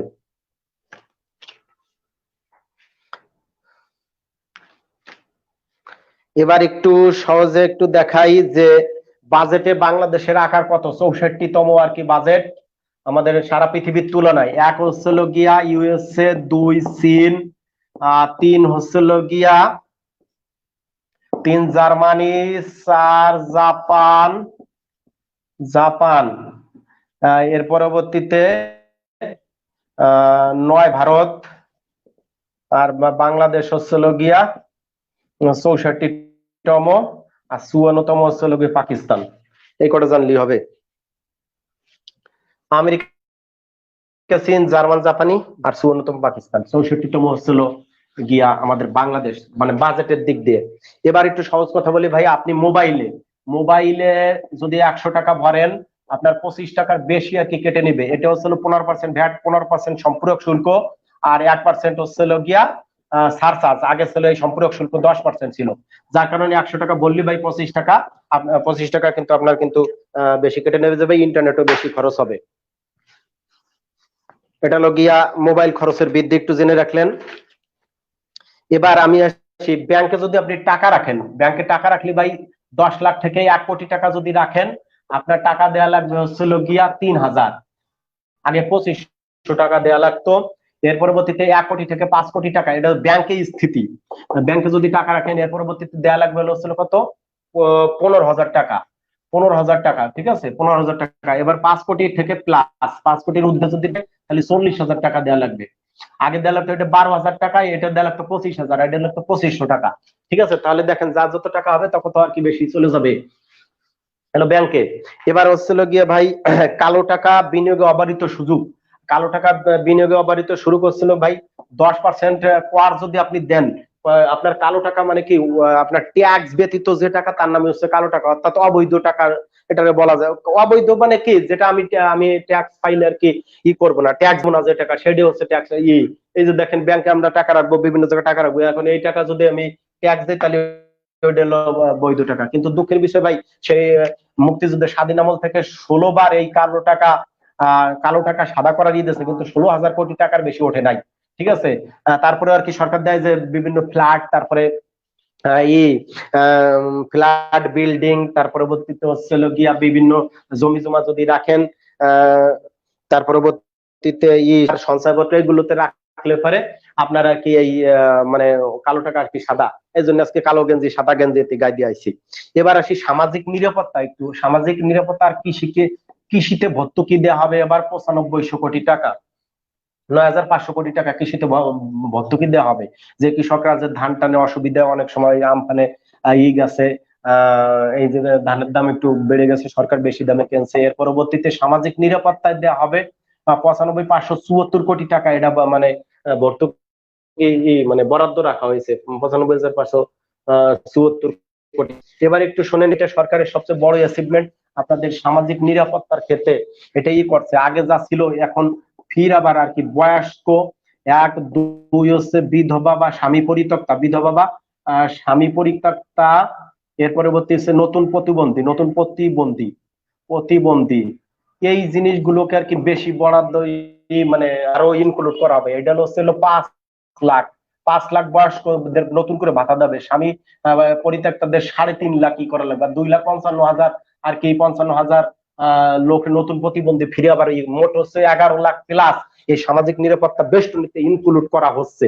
অর্থাৎ আমাদের এই সামাজিক নিরাপত্তা বেষ্টনীতে বয়স্ক ফিরে আবার 5 লাখ ইনক্লুড করা হবে, বিধবা স্বামী 3.5 লাখ এবং নতুন প্রতিবন্ধী 2,50,000। ব্যাপারটা বুঝতে পারছেন? এই হলো সামাজিক নিরাপত্তার ক্ষেত্রে আর কি তথ্য অনেকগুলো আছে ভাই, একটু একটু ই করে রাখেন। এবারে স্বাস্থ্য বিজ্ঞান গবেষণা তহবিল গঠন, একটা তহবিল এবার গঠন করা হয়েছে, স্বাস্থ্য বিজ্ঞান গবেষণা তহবিল। গবেষণা তহবিল এটা হলো কি ভাই, আপনাদের সহজ কথা বলি, এতে 100 কোটি টাকা আর কি বরাদ্দ রাখা হয়েছে, যে এই করোনা বিভিন্ন রকমের সংক্রমিত রোগ যাতে ভবিষ্যতে না আসে এর জন্য গবেষণা করার জন্য তাড়াতাড়ি ভ্যাকসিন আবিষ্কার করতে পারি, এই বিষয়গুলো মাথায় রেখেই স্বাস্থ্য বিজ্ঞান গবেষণা তহবিল একটা গঠন করা হয়েছে। এবার অর্থ পাচার, আমরা মনে করি যে বাংলাদেশ থেকে অর্থ পাচার করা হয়, অনেক টাকা আর কি পাচার করা হয়েছে, ঠিক আছে, তার জন্য মামলা টামলাও চলতেছে। এই এবারে মাননীয় অর্থমন্ত্রী বলছে অর্থ পাচার প্রমাণ হলে পরে 50% কর দিতে হবে, কিন্তু আর কঠিন কোনো বিষয় আর কি এ বিষয়ে বলা নাই। এর পরবর্তীতে অর্থ পাচার প্রমাণিত হলো 50% কর। এবার হচ্ছিল গিয়া এই আমাদের প্রথম বাজেট ছিল 786 কোটি টাকা, এবার হচ্ছিল 568 কোটি টাকা, 5,68,000 কোটি টাকা, অর্থাৎ এনে 2723 গুণ বাজেট বেড়েছে প্রথম বাজেট থেকে, এটা 723 গুণ, এটা একটা মেগা বাজেট, এটা একটা মেগা বাজেট। এবার আসি ভাই করোনায় বাজেট, করোনা বাজেট একটু সহজ শোনেন। 2020-21 সালে 2020-21 সালে এখানে 10,000 কোটি টাকা থোক বরাদ্দ দেওয়া হয়েছে, করোনার 10,000 কোটি টাকা থোক বরাদ্দ দেওয়া হয়েছে। এছাড়া আপনারা এই যে হ্যান্ড গ্লাভস, মাস্ক এইগুলো বিদেশ থেকে শুল্ক মুক্ত আনতে পারবেন। এরপরে ওষুধ জাতীয় কাঁচামাল আর কি ট্যাক্স সেখানে কমানো হয়েছে, মানে একদম উৎপাদনের কাঁচামালকে আমদানিতে কর হ্রাস দেওয়া হয়েছে। এর পরবর্তীতে করোনায় যারা আক্রান্ত হবে এদের জন্য 850 কোটি টাকা বরাদ্দ হয়েছে, কিন্তু ওই যে ভুয়া দেখেন, ওই যে ডাক্তার সাবরিনা ভুয়া রিপোর্ট দিয়া যে টাকা পাওয়া যায়, অনেকে আর কি চাকরিজীবী যারা দেখা যাচ্ছে, এটা আসলে খুবই খারাপ অবস্থা, যে আমি করোনা আক্রান্ত হলাম এখন টাকাটুকু দেওয়া বন্ধ হয়ে গেছে। সে যাই হোক, বিশ্ব ব্যাংকের অর্থায়নে একটি প্রকল্প আর হচ্ছিল এডিবির অর্থায়নে আরেকটি প্রকল্প, এই যে এত টাকা, এত কোটি টাকার এই করোনার জন্য এত কোটি টাকা, এটা হলো ওয়ার্ল্ড ব্যাংক আর হচ্ছিল গিয়া এডিবি এইটারই সে আর কি চলতেছে, বুঝতে পারছেন? এই করোনার জন্য স্বাস্থ্য খাতে অর্থায়নে প্রকল্প চলতেছে। এই আরো 19-20 সালে এই করোনার জন্য অনেক কিছু দেওয়া হয়েছে। এখন সহজ একটু বলি যে সাধারণ মানুষের জন্য আমার এই বিষয়গুলো একটু আলোচনা, মনে করেন কি যে কোন জিনিসের দাম বাড়বে, একটু সহজে একটু জানবেন যে দাম বাড়বে কোন কোন জিনিসের। আমি একটু সহজে একটু করে বলি ভাই, আমি আজকে এই রুমে বসে কি খাইছি, তামাক খাইছি, তামাকের পরে খাইছি সিগারেট খাইছি, সিগারেট খাইয়া এক গ্লাস দুধ খাইছি, দুধ খাইয়া মোবাইলে ইন্টারনেট ভর্তি গেছি কৃষি বাইসাইকেলে, তারপরে গেছি মোটর সাইকেলে, তারপরে গেছি গাড়িতে, এইগুলোতে যাইয়া ইন্টারনেট ভরিয়া একটা শ্যাম্পু কিনে আনছি, তার পরবর্তীতে একটা চকলেট কিনে আনছি, গরমের সময় একটা জুস খাইছি, ঠিক আছে, জুস খাইয়া হঠাৎ করে গাড়ি নিয়ে পড়িয়ে গেছি একটা রঙের মধ্যে, যেখানে আর কি বার্নিশ করতেছিল ওই লোকজন আমার কয় কি শালা অ্যালকোহল খাইয়াইছে। তাহলে তামাক, সিগারেট, দুধ, mobile, internet, bicycle, motorcycle, shampoo, chocolate, juice, রং, বার্নিশ, অ্যালকোহল এই জাতীয় জিনিসের দাম একটু বাড়বে আর কি, একটু মাথায় রাখেন। এর পরবর্তীতে আপনাদের দাম কমবে যে জিনিসগুলোতে, এরকম গিয়া যেমন সোনার দাম কমিয়ে গেছে ভাই, এই সোনারে এখন কি করবেন, বেশি দাম মানে সোনা বেশি বেশি কিনিয়া প্রতিদিন তেল দেবেন, তাহলে সোনা একটু বাড়বে, বুঝতে পারছেন? তাহলে তেল দেওয়ার পরে এইটা রাখবেন চিনি দিয়ে ভিজে চিনি দিয়ে আঠা হয়ে যাবে, দেখবেন চিনি যাবে সোনা এটা যদি আপনি বা ফ্রিজের মধ্যে, ফ্রিজ চলে হচ্ছে গ্যাস দ্বারা, গ্যাস সিলিন্ডার এই সিলিন্ডার গ্যাস চলে, বুঝতে পারছেন? এর পরবর্তীতে এই যখন এই সোনা এই চিনি তেল ফ্রিজের মধ্যে রাখবেন, অবশ্যই হ্যান্ড গ্লাভস লাগাই রাখবেন, এরপরে ও দরকার ওষুধ খাইয়ে নেবেন, ওষুধ খালি ওই ওই ফ্রিজের মধ্যে রাখা যাবে। এর পরবর্তীতে কৃষি যন্ত্রপাতি, এরপরে মৎস্য শিল্প, এর পরবর্তীতে ন্যাপকিন, তারপরে ডায়াপারা, এইগুলোতে আরেকটা দেই যে পোল্ট্রি খামারের যে খাবার টাবার, এইগুলোতে আর কি দাম কমবে। ব্যাপারটা বুঝতে পারছেন? তাহলে এই জিনিসগুলোতে আপনাদের দাম কমিবে। আমাদের কিন্তু ভাই ক্লাস 1.5 ঘন্টার কথা, আমরা চলে এসেছি, আমরা আর বেশি দূর নেই, আমরা এখন ক্লাস শেষ করব। তার আগে যারা এই শোনার জন্য একটু ডিস্টার্ব ফিল করছে, সহজে একটা কথা বলি আমি সবার জন্য আরেকবার একটা গ্লান্স, এটা হচ্ছে আমাদের ক্লাসের সারাংশ। আজকের ক্লাস হচ্ছে বাজেট, BUDGET, বাজেট। এটা হচ্ছে বোগেট থেকে এসেছে, ফরাসি শব্দ বোগেট থেকে এসেছে, ব্যাগ বা থলে। এটা হচ্ছিল আগের কালে এই ব্যাগ বা থলের মধ্যেই নিয়ে আসতো, এই কারণে এটাকে বাজেট বলা হয়। একদম সহজ এটা। এবার সংজ্ঞা হচ্ছে নির্দিষ্ট অর্থ বছরের সরকারের সামগ্রিক আয় ব্যয় হিসাব করে সার্বিক পরিকল্পনা গ্রহণকে বাজেট বলে। 87 নম্বর অনুচ্ছেদে আছে। আয়ের পরবর্তীতে 81তে অর্থ বিল আছে, জাতীয় সংসদের বার্ষিক আর্থিক বিবৃতি নামে উত্থাপিত হয়, অর্থ বিল আকারে পাস হয়। এবার হচ্ছিল গিয়া বাজেট এবং গণতন্ত্র, সংসদীয় গণতন্ত্রের প্রবর্তক হচ্ছে ইংল্যান্ড। এর পরবর্তীতে প্রকার হচ্ছিল গিয়া প্রকৃতির উপর ভিত্তি করে 2 প্রকার, এক হচ্ছে গিয়া রাজস্ব বাজেট, 2 হচ্ছে গিয়া রাজস্ব বাজেট, যে বাজেটে সরকারের আয় ব্যয় দেখানো হয়। এরপরে হচ্ছে মূলধনী বা উন্নয়ন বাজেট, যে বাজেটে উন্নয়ন আয় ব্যয় দেখানো হয় তাকে মূলধনী বাজেট বলে। এরপরে ভায়ের সম্যের উপর ভিত্তি করে বাজেট 3 প্রকার, উদ্বৃত্ত বাজেট, রাজস্ব আয় বেশি হবে রাজস্ব ব্যয় থেকে।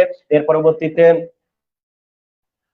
ঘাটতি বাজেট, রাজস্ব আয় রাজস্ব ব্যয় থেকে কম হবে। এরপরে সুষম বাজেট, রাজস্ব আয় ব্যয় সমান হবে। এরপরে সম্পূরক বাজেট হচ্ছিল মূল বাজেটের অতিরিক্ত বরাদ্দ সম্বলিত বাজেট, যেটা অনুমোদনের জন্য সংসদে উত্থাপিত করা হয়। সংশোধিত বাজেট বিভিন্ন আয় ব্যয়ের বিভিন্ন খাতের আয় ব্যয়ের হিসাব সমন্বয় করে যে বাজেটটি করা হয় প্রাকলিত বাজেট। মূল বাজেটের অনুরূপ ভবিষ্যৎ বাজেটের যে বাজেট প্রাকলন করা হয় তাকে হচ্ছিল প্রাকলিত বাজেট। এবার হচ্ছিল গিয়া পদ্ধতি, বাংলাদেশের বাজেট ও অর্থ বিভাগ বিভিন্ন মন্ত্রণালয়ের সাথে কথা হয়, মন্ত্রণালয় বিভিন্ন অনুবিভাগ তারপরে এই উইং এর সাথে কথা বলে তাদের চাহিদা পরে অর্থ বিভাগকে দেয়। অর্থ বিভাগ আবার বিভিন্ন নির্ধারণ করে তাদের ব্যয়ের খাত মন্ত্রণালয়কে জানিয়ে দেয়, তাদেরকে জানায়। এরপরে ছাড়া এনবিআর তারা রাজস্ব আদায় করে। এরপরে অর্থনৈতিক সম্পদ বিভাগ বৈদেশিক কর্তৃক অনুদান পাওয়া যাবে। এরপর বাংলাদেশ ব্যাংক মুদ্রা এবং বিভিন্ন মুদ্রাস্ফীতি এগুলো কৌশল নির্ধারণ করে সব মিলে আর কি বাজেটটা প্রণয়ন করা হয়। জাতীয় সংসদে পাশ হওয়ার আগে 10টার সময় মিটিং বসে, মাননীয় অর্থমন্ত্রী সভাপতি থাকেন। এর পরবর্তীতে তিনি আর কি এই বাজেটটা অনুমোদন করা হয়, মন্ত্রী পরিষদে অনুমোদন হওয়ার পরেই এটা সংসদে পাস হয়, তারপরে রাষ্ট্রপতির অনুমোদন হয়। এর পরবর্তীতে হচ্ছিল বাজেটের উৎপত্তি, এটা বোগেট থেকে এসেছে বা বুজেট থেকে এসেছে যেটাই বলেন। 1720 সালে প্রথম বাজেট উত্থাপন করেন রবার্ট ওয়ালপল, ব্রিটিশ প্রধানমন্ত্রী। 1721 থেকে 1742 পর্যন্ত তিনি 20 বছর প্রধানমন্ত্রী ছিলেন রাজা প্রথম জর্জের শাসনামলে। এর পরবর্তীতে 1733 সাল থেকে প্রথম বাজেটের প্রচলন শুরু হয়। 1760 সালে আনুষ্ঠানিকভাবে বাজেটটা আর কি প্রতিষ্ঠা পায়। এর পরবর্তীতে ভারতীয় উপমহাদেশের লর্ড ক্যানিং এর শাসনামলে বাজেট উত্থাপন করা হয়। অর্থ মন্ত্রণালয়ের দায়িত্বে ছিলেন জেমস উইলসন। তাকে বলা হয় যে বাজেট তিনি ঘোষণা করার পরে তার ডায়রিয়া হয় এবং এই ডায়রিয়াতে তিনি মারা যায় ভারতবর্ষে বসিয়া। তিনি কলকাতায় বসে বাজেটটা ঘোষণা করেন। এর পরবর্তীতে পাকিস্তান আমলে আমিদুল হক 4849 এই শাসনামলে বাজেট ঘোষণা করেন 41.5 কোটি টাকা। জগন্নাথ হলের যে বিল্ডিং ভেঙে গেছে সেখানে প্রাদেশিক পরিষদে। এর পরবর্তীতে পাকিস্তান আমলে তাজউদ্দিন আহমেদ বঙ্গবন্ধু সরকারের দ্বিতীয় আর কি মেয়াদে অর্থমন্ত্রী থাকাকালীন অবস্থায় 72-73-এ তিনি প্রথম বাজেট ঘোষণা করেছিলেন, উন্নয়ন পুনর্গঠন পুনর্বাসনের বাজেট। সেই ধারাবাহিকতায় দেখা যাচ্ছে যে সবচেয়ে বেশিবার বাজেট ঘোষণা করেন আবুল মাল আব্দুল মুহিত এবং সাইফুর রহমান। টানা 10 বার বাজেট ঘোষণা করেন হচ্ছে আবুল মাল আব্দুল মুহিত। এবারে আহমদ মুস্তফা কামাল তিনি এই যে দুটি বাজেট ঘোষণা করলেন এবং সমৃদ্ধির অগ্রযাত্রা এরকম আর কি সেই পরিকল্পনা মন্ত্রণালয়ে থাকা অবস্থায় তিনি স্লোগান তৈরি করলেন এবং এবারে স্লোগান দেওয়া হয়েছে অর্থনৈতিক উত্তরণ ও ভবিষ্যৎ পথ পরিক্রমা, জীবন ও জীবিকার বাজেট এটা বলা হয়েছে। এর পরবর্তীতে সবচেয়ে বাজেটের বিষয় যে বিষয় আলোচনা গুলো সাধারণ জনগণ একটু জানার দরকার যে আমাদের সাধারণ করদাতাদের কর দিতে এরপরে মূল বাজেটে চলে আসি। বাংলাদেশের 20-21 সালের বাজেট 568, এরপরে মূল বাজেট রাজস্ব 378 কোটি টাকা, এরপরে বৈদেশিক 413 কোটি টাকা, 4013 কোটি টাকা, 382 13 কোটি টাকা হচ্ছে সামগ্রিক আয়, এরপর সামগ্রিক ঘাটতি 85,987, এরপরে হচ্ছে সামগ্রিক ঘাটতি অনুদান ছাড়া হচ্ছে 91,000 কোটি টাকা, পরিচালন ব্যয় 348 180, আর উন্নয়ন ব্যয় 215 কোটি টাকা, 477, অন্যান্য ক্ষেত্রে এই বরাদ্দ এখানে হচ্ছে মোট জিডিপি 31,71,800, আর মোট এডিপি 25 145, এরপর সর্বোচ্চ বরাদ্দকৃত এডিপি তে সর্বোচ্চ বরাদ্দকৃত খাত রূপপুর পারমাণবিক বিদ্যুৎ কেন্দ্র 15,691, পদ্মা সেতু 500, আর মেট্রো রেল 4,370। এর পরবর্তীতে অর্থ সংস্থানে 85,987, সেখানে হচ্ছে 76, বিদেশ থেকে আনবো ঋণ আর 1,09,930 কোটি টাকা হচ্ছে গিয়া তারপরে অভ্যন্তরীণ ঋণ, এরপরে অনুমিত বিষয় 8.2 জিডিপির প্রবৃদ্ধির রেট, এর পরবর্তীতে আমাদের 5.4 হচ্ছে মূল্যস্ফীতি। এর পরবর্তীতে আমরা সবাই জানি যে এই 21টা হচ্ছে আওয়ামী লীগের সরকার দিয়েছে, একটা খন্দকার মোস্তাক বিএনপি দিয়েছে 16টা, জাতীয় পার্টি 9টা, তত্ত্বাবধায়ক সময় দিয়েছে 3টা, এই ওয়াহিদুদ্দিন আহমেদ 96-97, এটা হচ্ছে অন্তর্বর্তীকালীন বাজেট, মোট বাজেট 50টা অন্তর্বর্তীকালীন সহ। এর পরবর্তীতে জনপ্রশাসনের সবচেয়ে বেশি বরাদ্দ 1,13,160 কোটি টাকা, এর পরবর্তীতে শিক্ষা ও প্রযুক্তি ক্ষেত্রে 85,762 কোটি টাকা, এরপরে কৃষি ক্ষেত্রে 29,981 কোটি টাকা, এরপরে স্বাস্থ্য খাতে 29,243 কোটি টাকা। দেন হচ্ছে সাধারণ করদাতা যারা দেবেন 3 লাখ টাকা, এরপরে বয়স্ক +65, মহিলা +65, ঊর্ধ্ব 3.5 লাখ টাকা, প্রতিবন্ধী 4 লাখ টাকা, আর 4,75,000 হচ্ছে গিয়া গেজেটেড যুদ্ধ তো মুক্তিযুদ্ধ। ঢাকা উত্তর, ঢাকা দক্ষিণ এবং চট্টগ্রাম সিটি কর্পোরেশন দেবেন 5,000, অন্যান্য সিটি কর্পোরেশন দেবেন 4,000, আর হচ্ছে অন্যান্য ক্ষেত্রে দেবেন আপনি হচ্ছে গিয়া 3,000 কোটি টাকা, 3,000 কোটি টাকা, 3,000 টাকা, 3,000 কোটি কই। এর পরবর্তীতে ভাই আপনারা যে আমাদের 100 টাকা সাধারণ মানুষ দেয়, যে অনেকে বলে যে সাধারণ জনগণের ইসে আমরা সরকারি কর্মকর্তা যাই, এখানে বেতন ভাতা পাই 18.7 কোটি টাকা, 7 টাকা কোটি এসে সুদ পরিশোধে আছে 18.1 কোটি 1 টাকা, এরপরে পেনশন এসে 7.8, অর্থাৎ সরকারি চাকরিজীবী যারা 18 টাকা এবং 7 টাকা এই পেনশন পায়, এটাই হচ্ছিল মানে তাদের প্রতি চিরকৃতজ্ঞ থাকা। 64তম আমাদের বাজেট, যুক্তরাষ্ট্র হচ্ছিল ফার্স্ট, চীন হচ্ছিল গিয়া সেকেন্ড, ভারত হচ্ছে নবম, এরপরে বাংলাদেশের আগে 63তম হচ্ছে লুক্সেমবার্গ। আর এরপরে মোবাইল খরচ ভাই আপনি যদি 100 টাকা ভরেন 25 টাকার বেশি যাবে, 15%, 10% সাম্প্রদায়িক শুল্কের জায়গায় 5% দিচ্ছে। আমাদের সবার সাধারণ জনগণের দাবি যে 100 টাকায় 25 টাকা বেশি নেবে কোনো সমস্যা নাই, কিন্তু ইন্টারনেটের মেয়াদ, মোবাইলের ঢোকানোর মেয়াদ এটার জন্য আজীবন থাকে, এটাই আমাদের বেশি বিষয়। এবার ব্যাংকে যদি আপনি টাকা রাখেন, এবারে 10 লাখ থেকে 1 কোটি টাকা পর্যন্ত দেওয়া লাগবে আপনার, 3,000 টাকায় 1 কোটি থেকে 5 কোটি টাকা পর্যন্ত দেওয়া লাগবে, 15,000 কোটি টাকা, সরি 15,000 টাকা কোটি এখানে নাই ভাই, খালি কোটি আসতেছে। সে যাই হোক 5 কোটি থেকে বেশি 40। এরপরে কালো টাকা সাদা করার 10% ট্যাক্স দিলে পরে আপনার কালো টাকা সাদা হয়ে যাবে, কেউ কোনো কর্তৃপক্ষ দুদক আপনার কিছু জিজ্ঞেস করবে না। এর পরবর্তীতে কৃষিতে ভর্তুকি 9500 কোটি টাকা, এরপরে সামাজিক নিরাপত্তা হলো 95,574 কোটি টাকা, সামাজিক নিরাপত্তা যুক্ত 11 লাখ নতুন করে মানুষ, সেখানে 5 লাখ হচ্ছে বয়স্ক, এরপরে 3.5 লাখ বিধবা ও স্বামী পরিত্যক্তা, নতুন প্রতিবন্ধী 2,55,000। এবার অর্থ প্রস্তাব প্রমাণিত হলে 50% আর কি কর, স্বাস্থ্য বিজ্ঞানে 100 কোটি টাকা। এর পরবর্তীতে ভাই দাম বাড়বে, এটা তো আপনাদের গল্পের মাধ্যমে বলছি। আর থোক বরাদ্দ 10,000 কোটি টাকা করোনায়, আর 723 গুণ আর কি বেশি বরাদ্দ। দাম কমবে, চিনি, তৈল, সোনা, অটোমোবাইল, সোনা কিনে রাখতে পারেন, fridge, AC, LPG gas cylinder যেগুলো আমি দাম জানি যে কমছে, আইসিইউ, মাস্ক, হ্যান্ড গ্লাভস, কৃষি যন্ত্রপাতি, ন্যাপকিন, ড্রাইভার, সিমেন্টের দাম কমবে, পোল্ট্রি, ডেয়ারি, এইগুলো আর কি সাধারণ জনগণ একটু জেনে রাখবেন। দাম বাড়ানির কথা জানলাম না, কারণ কি অনেক দোকানদার যদি এই ক্লাস শোনে তাহলে তারা কিন্তু মোটামুটি জানিয়ে যাবে কোন জিনিসের দাম বাড়িয়ে গেছে, এই জন্য আমরা চুপ করে থাকলাম। সে যাই হোক হলো ভাই, আমি একদিনকে আমার ভিডিওর মাধ্যমে এই 50টা বাজেটের সংখ্যাগুলো একদিন বলে দেবো, এখন আজকে বলবো না। সহজ কথায় একটু বলি, আপনাদের এই ক্লাসটা আজকেই প্রথম নিলাম, এই কারণে 2-1টা তথ্য আর কি বেশি একটু দেখা লাগছে, কারণ কি একদম প্রথম তো, এরপরে ক্লাসে এগুলো কোনো দেখাই লাগবে না। সে যাই হোক ভাই, মানুষ হিসেবে অনেক ভুল ত্রুটি থাকতে পারে, তবে আমার ক্লাসগুলো অথেন্টিক। আমাকে অনেকে উইকিপিডিয়া বলে, আমি সব উইকিপিডিয়া থেকে তথ্য নেই, আর বাংলাদেশের যত বই আছে আমার কাছে আছে।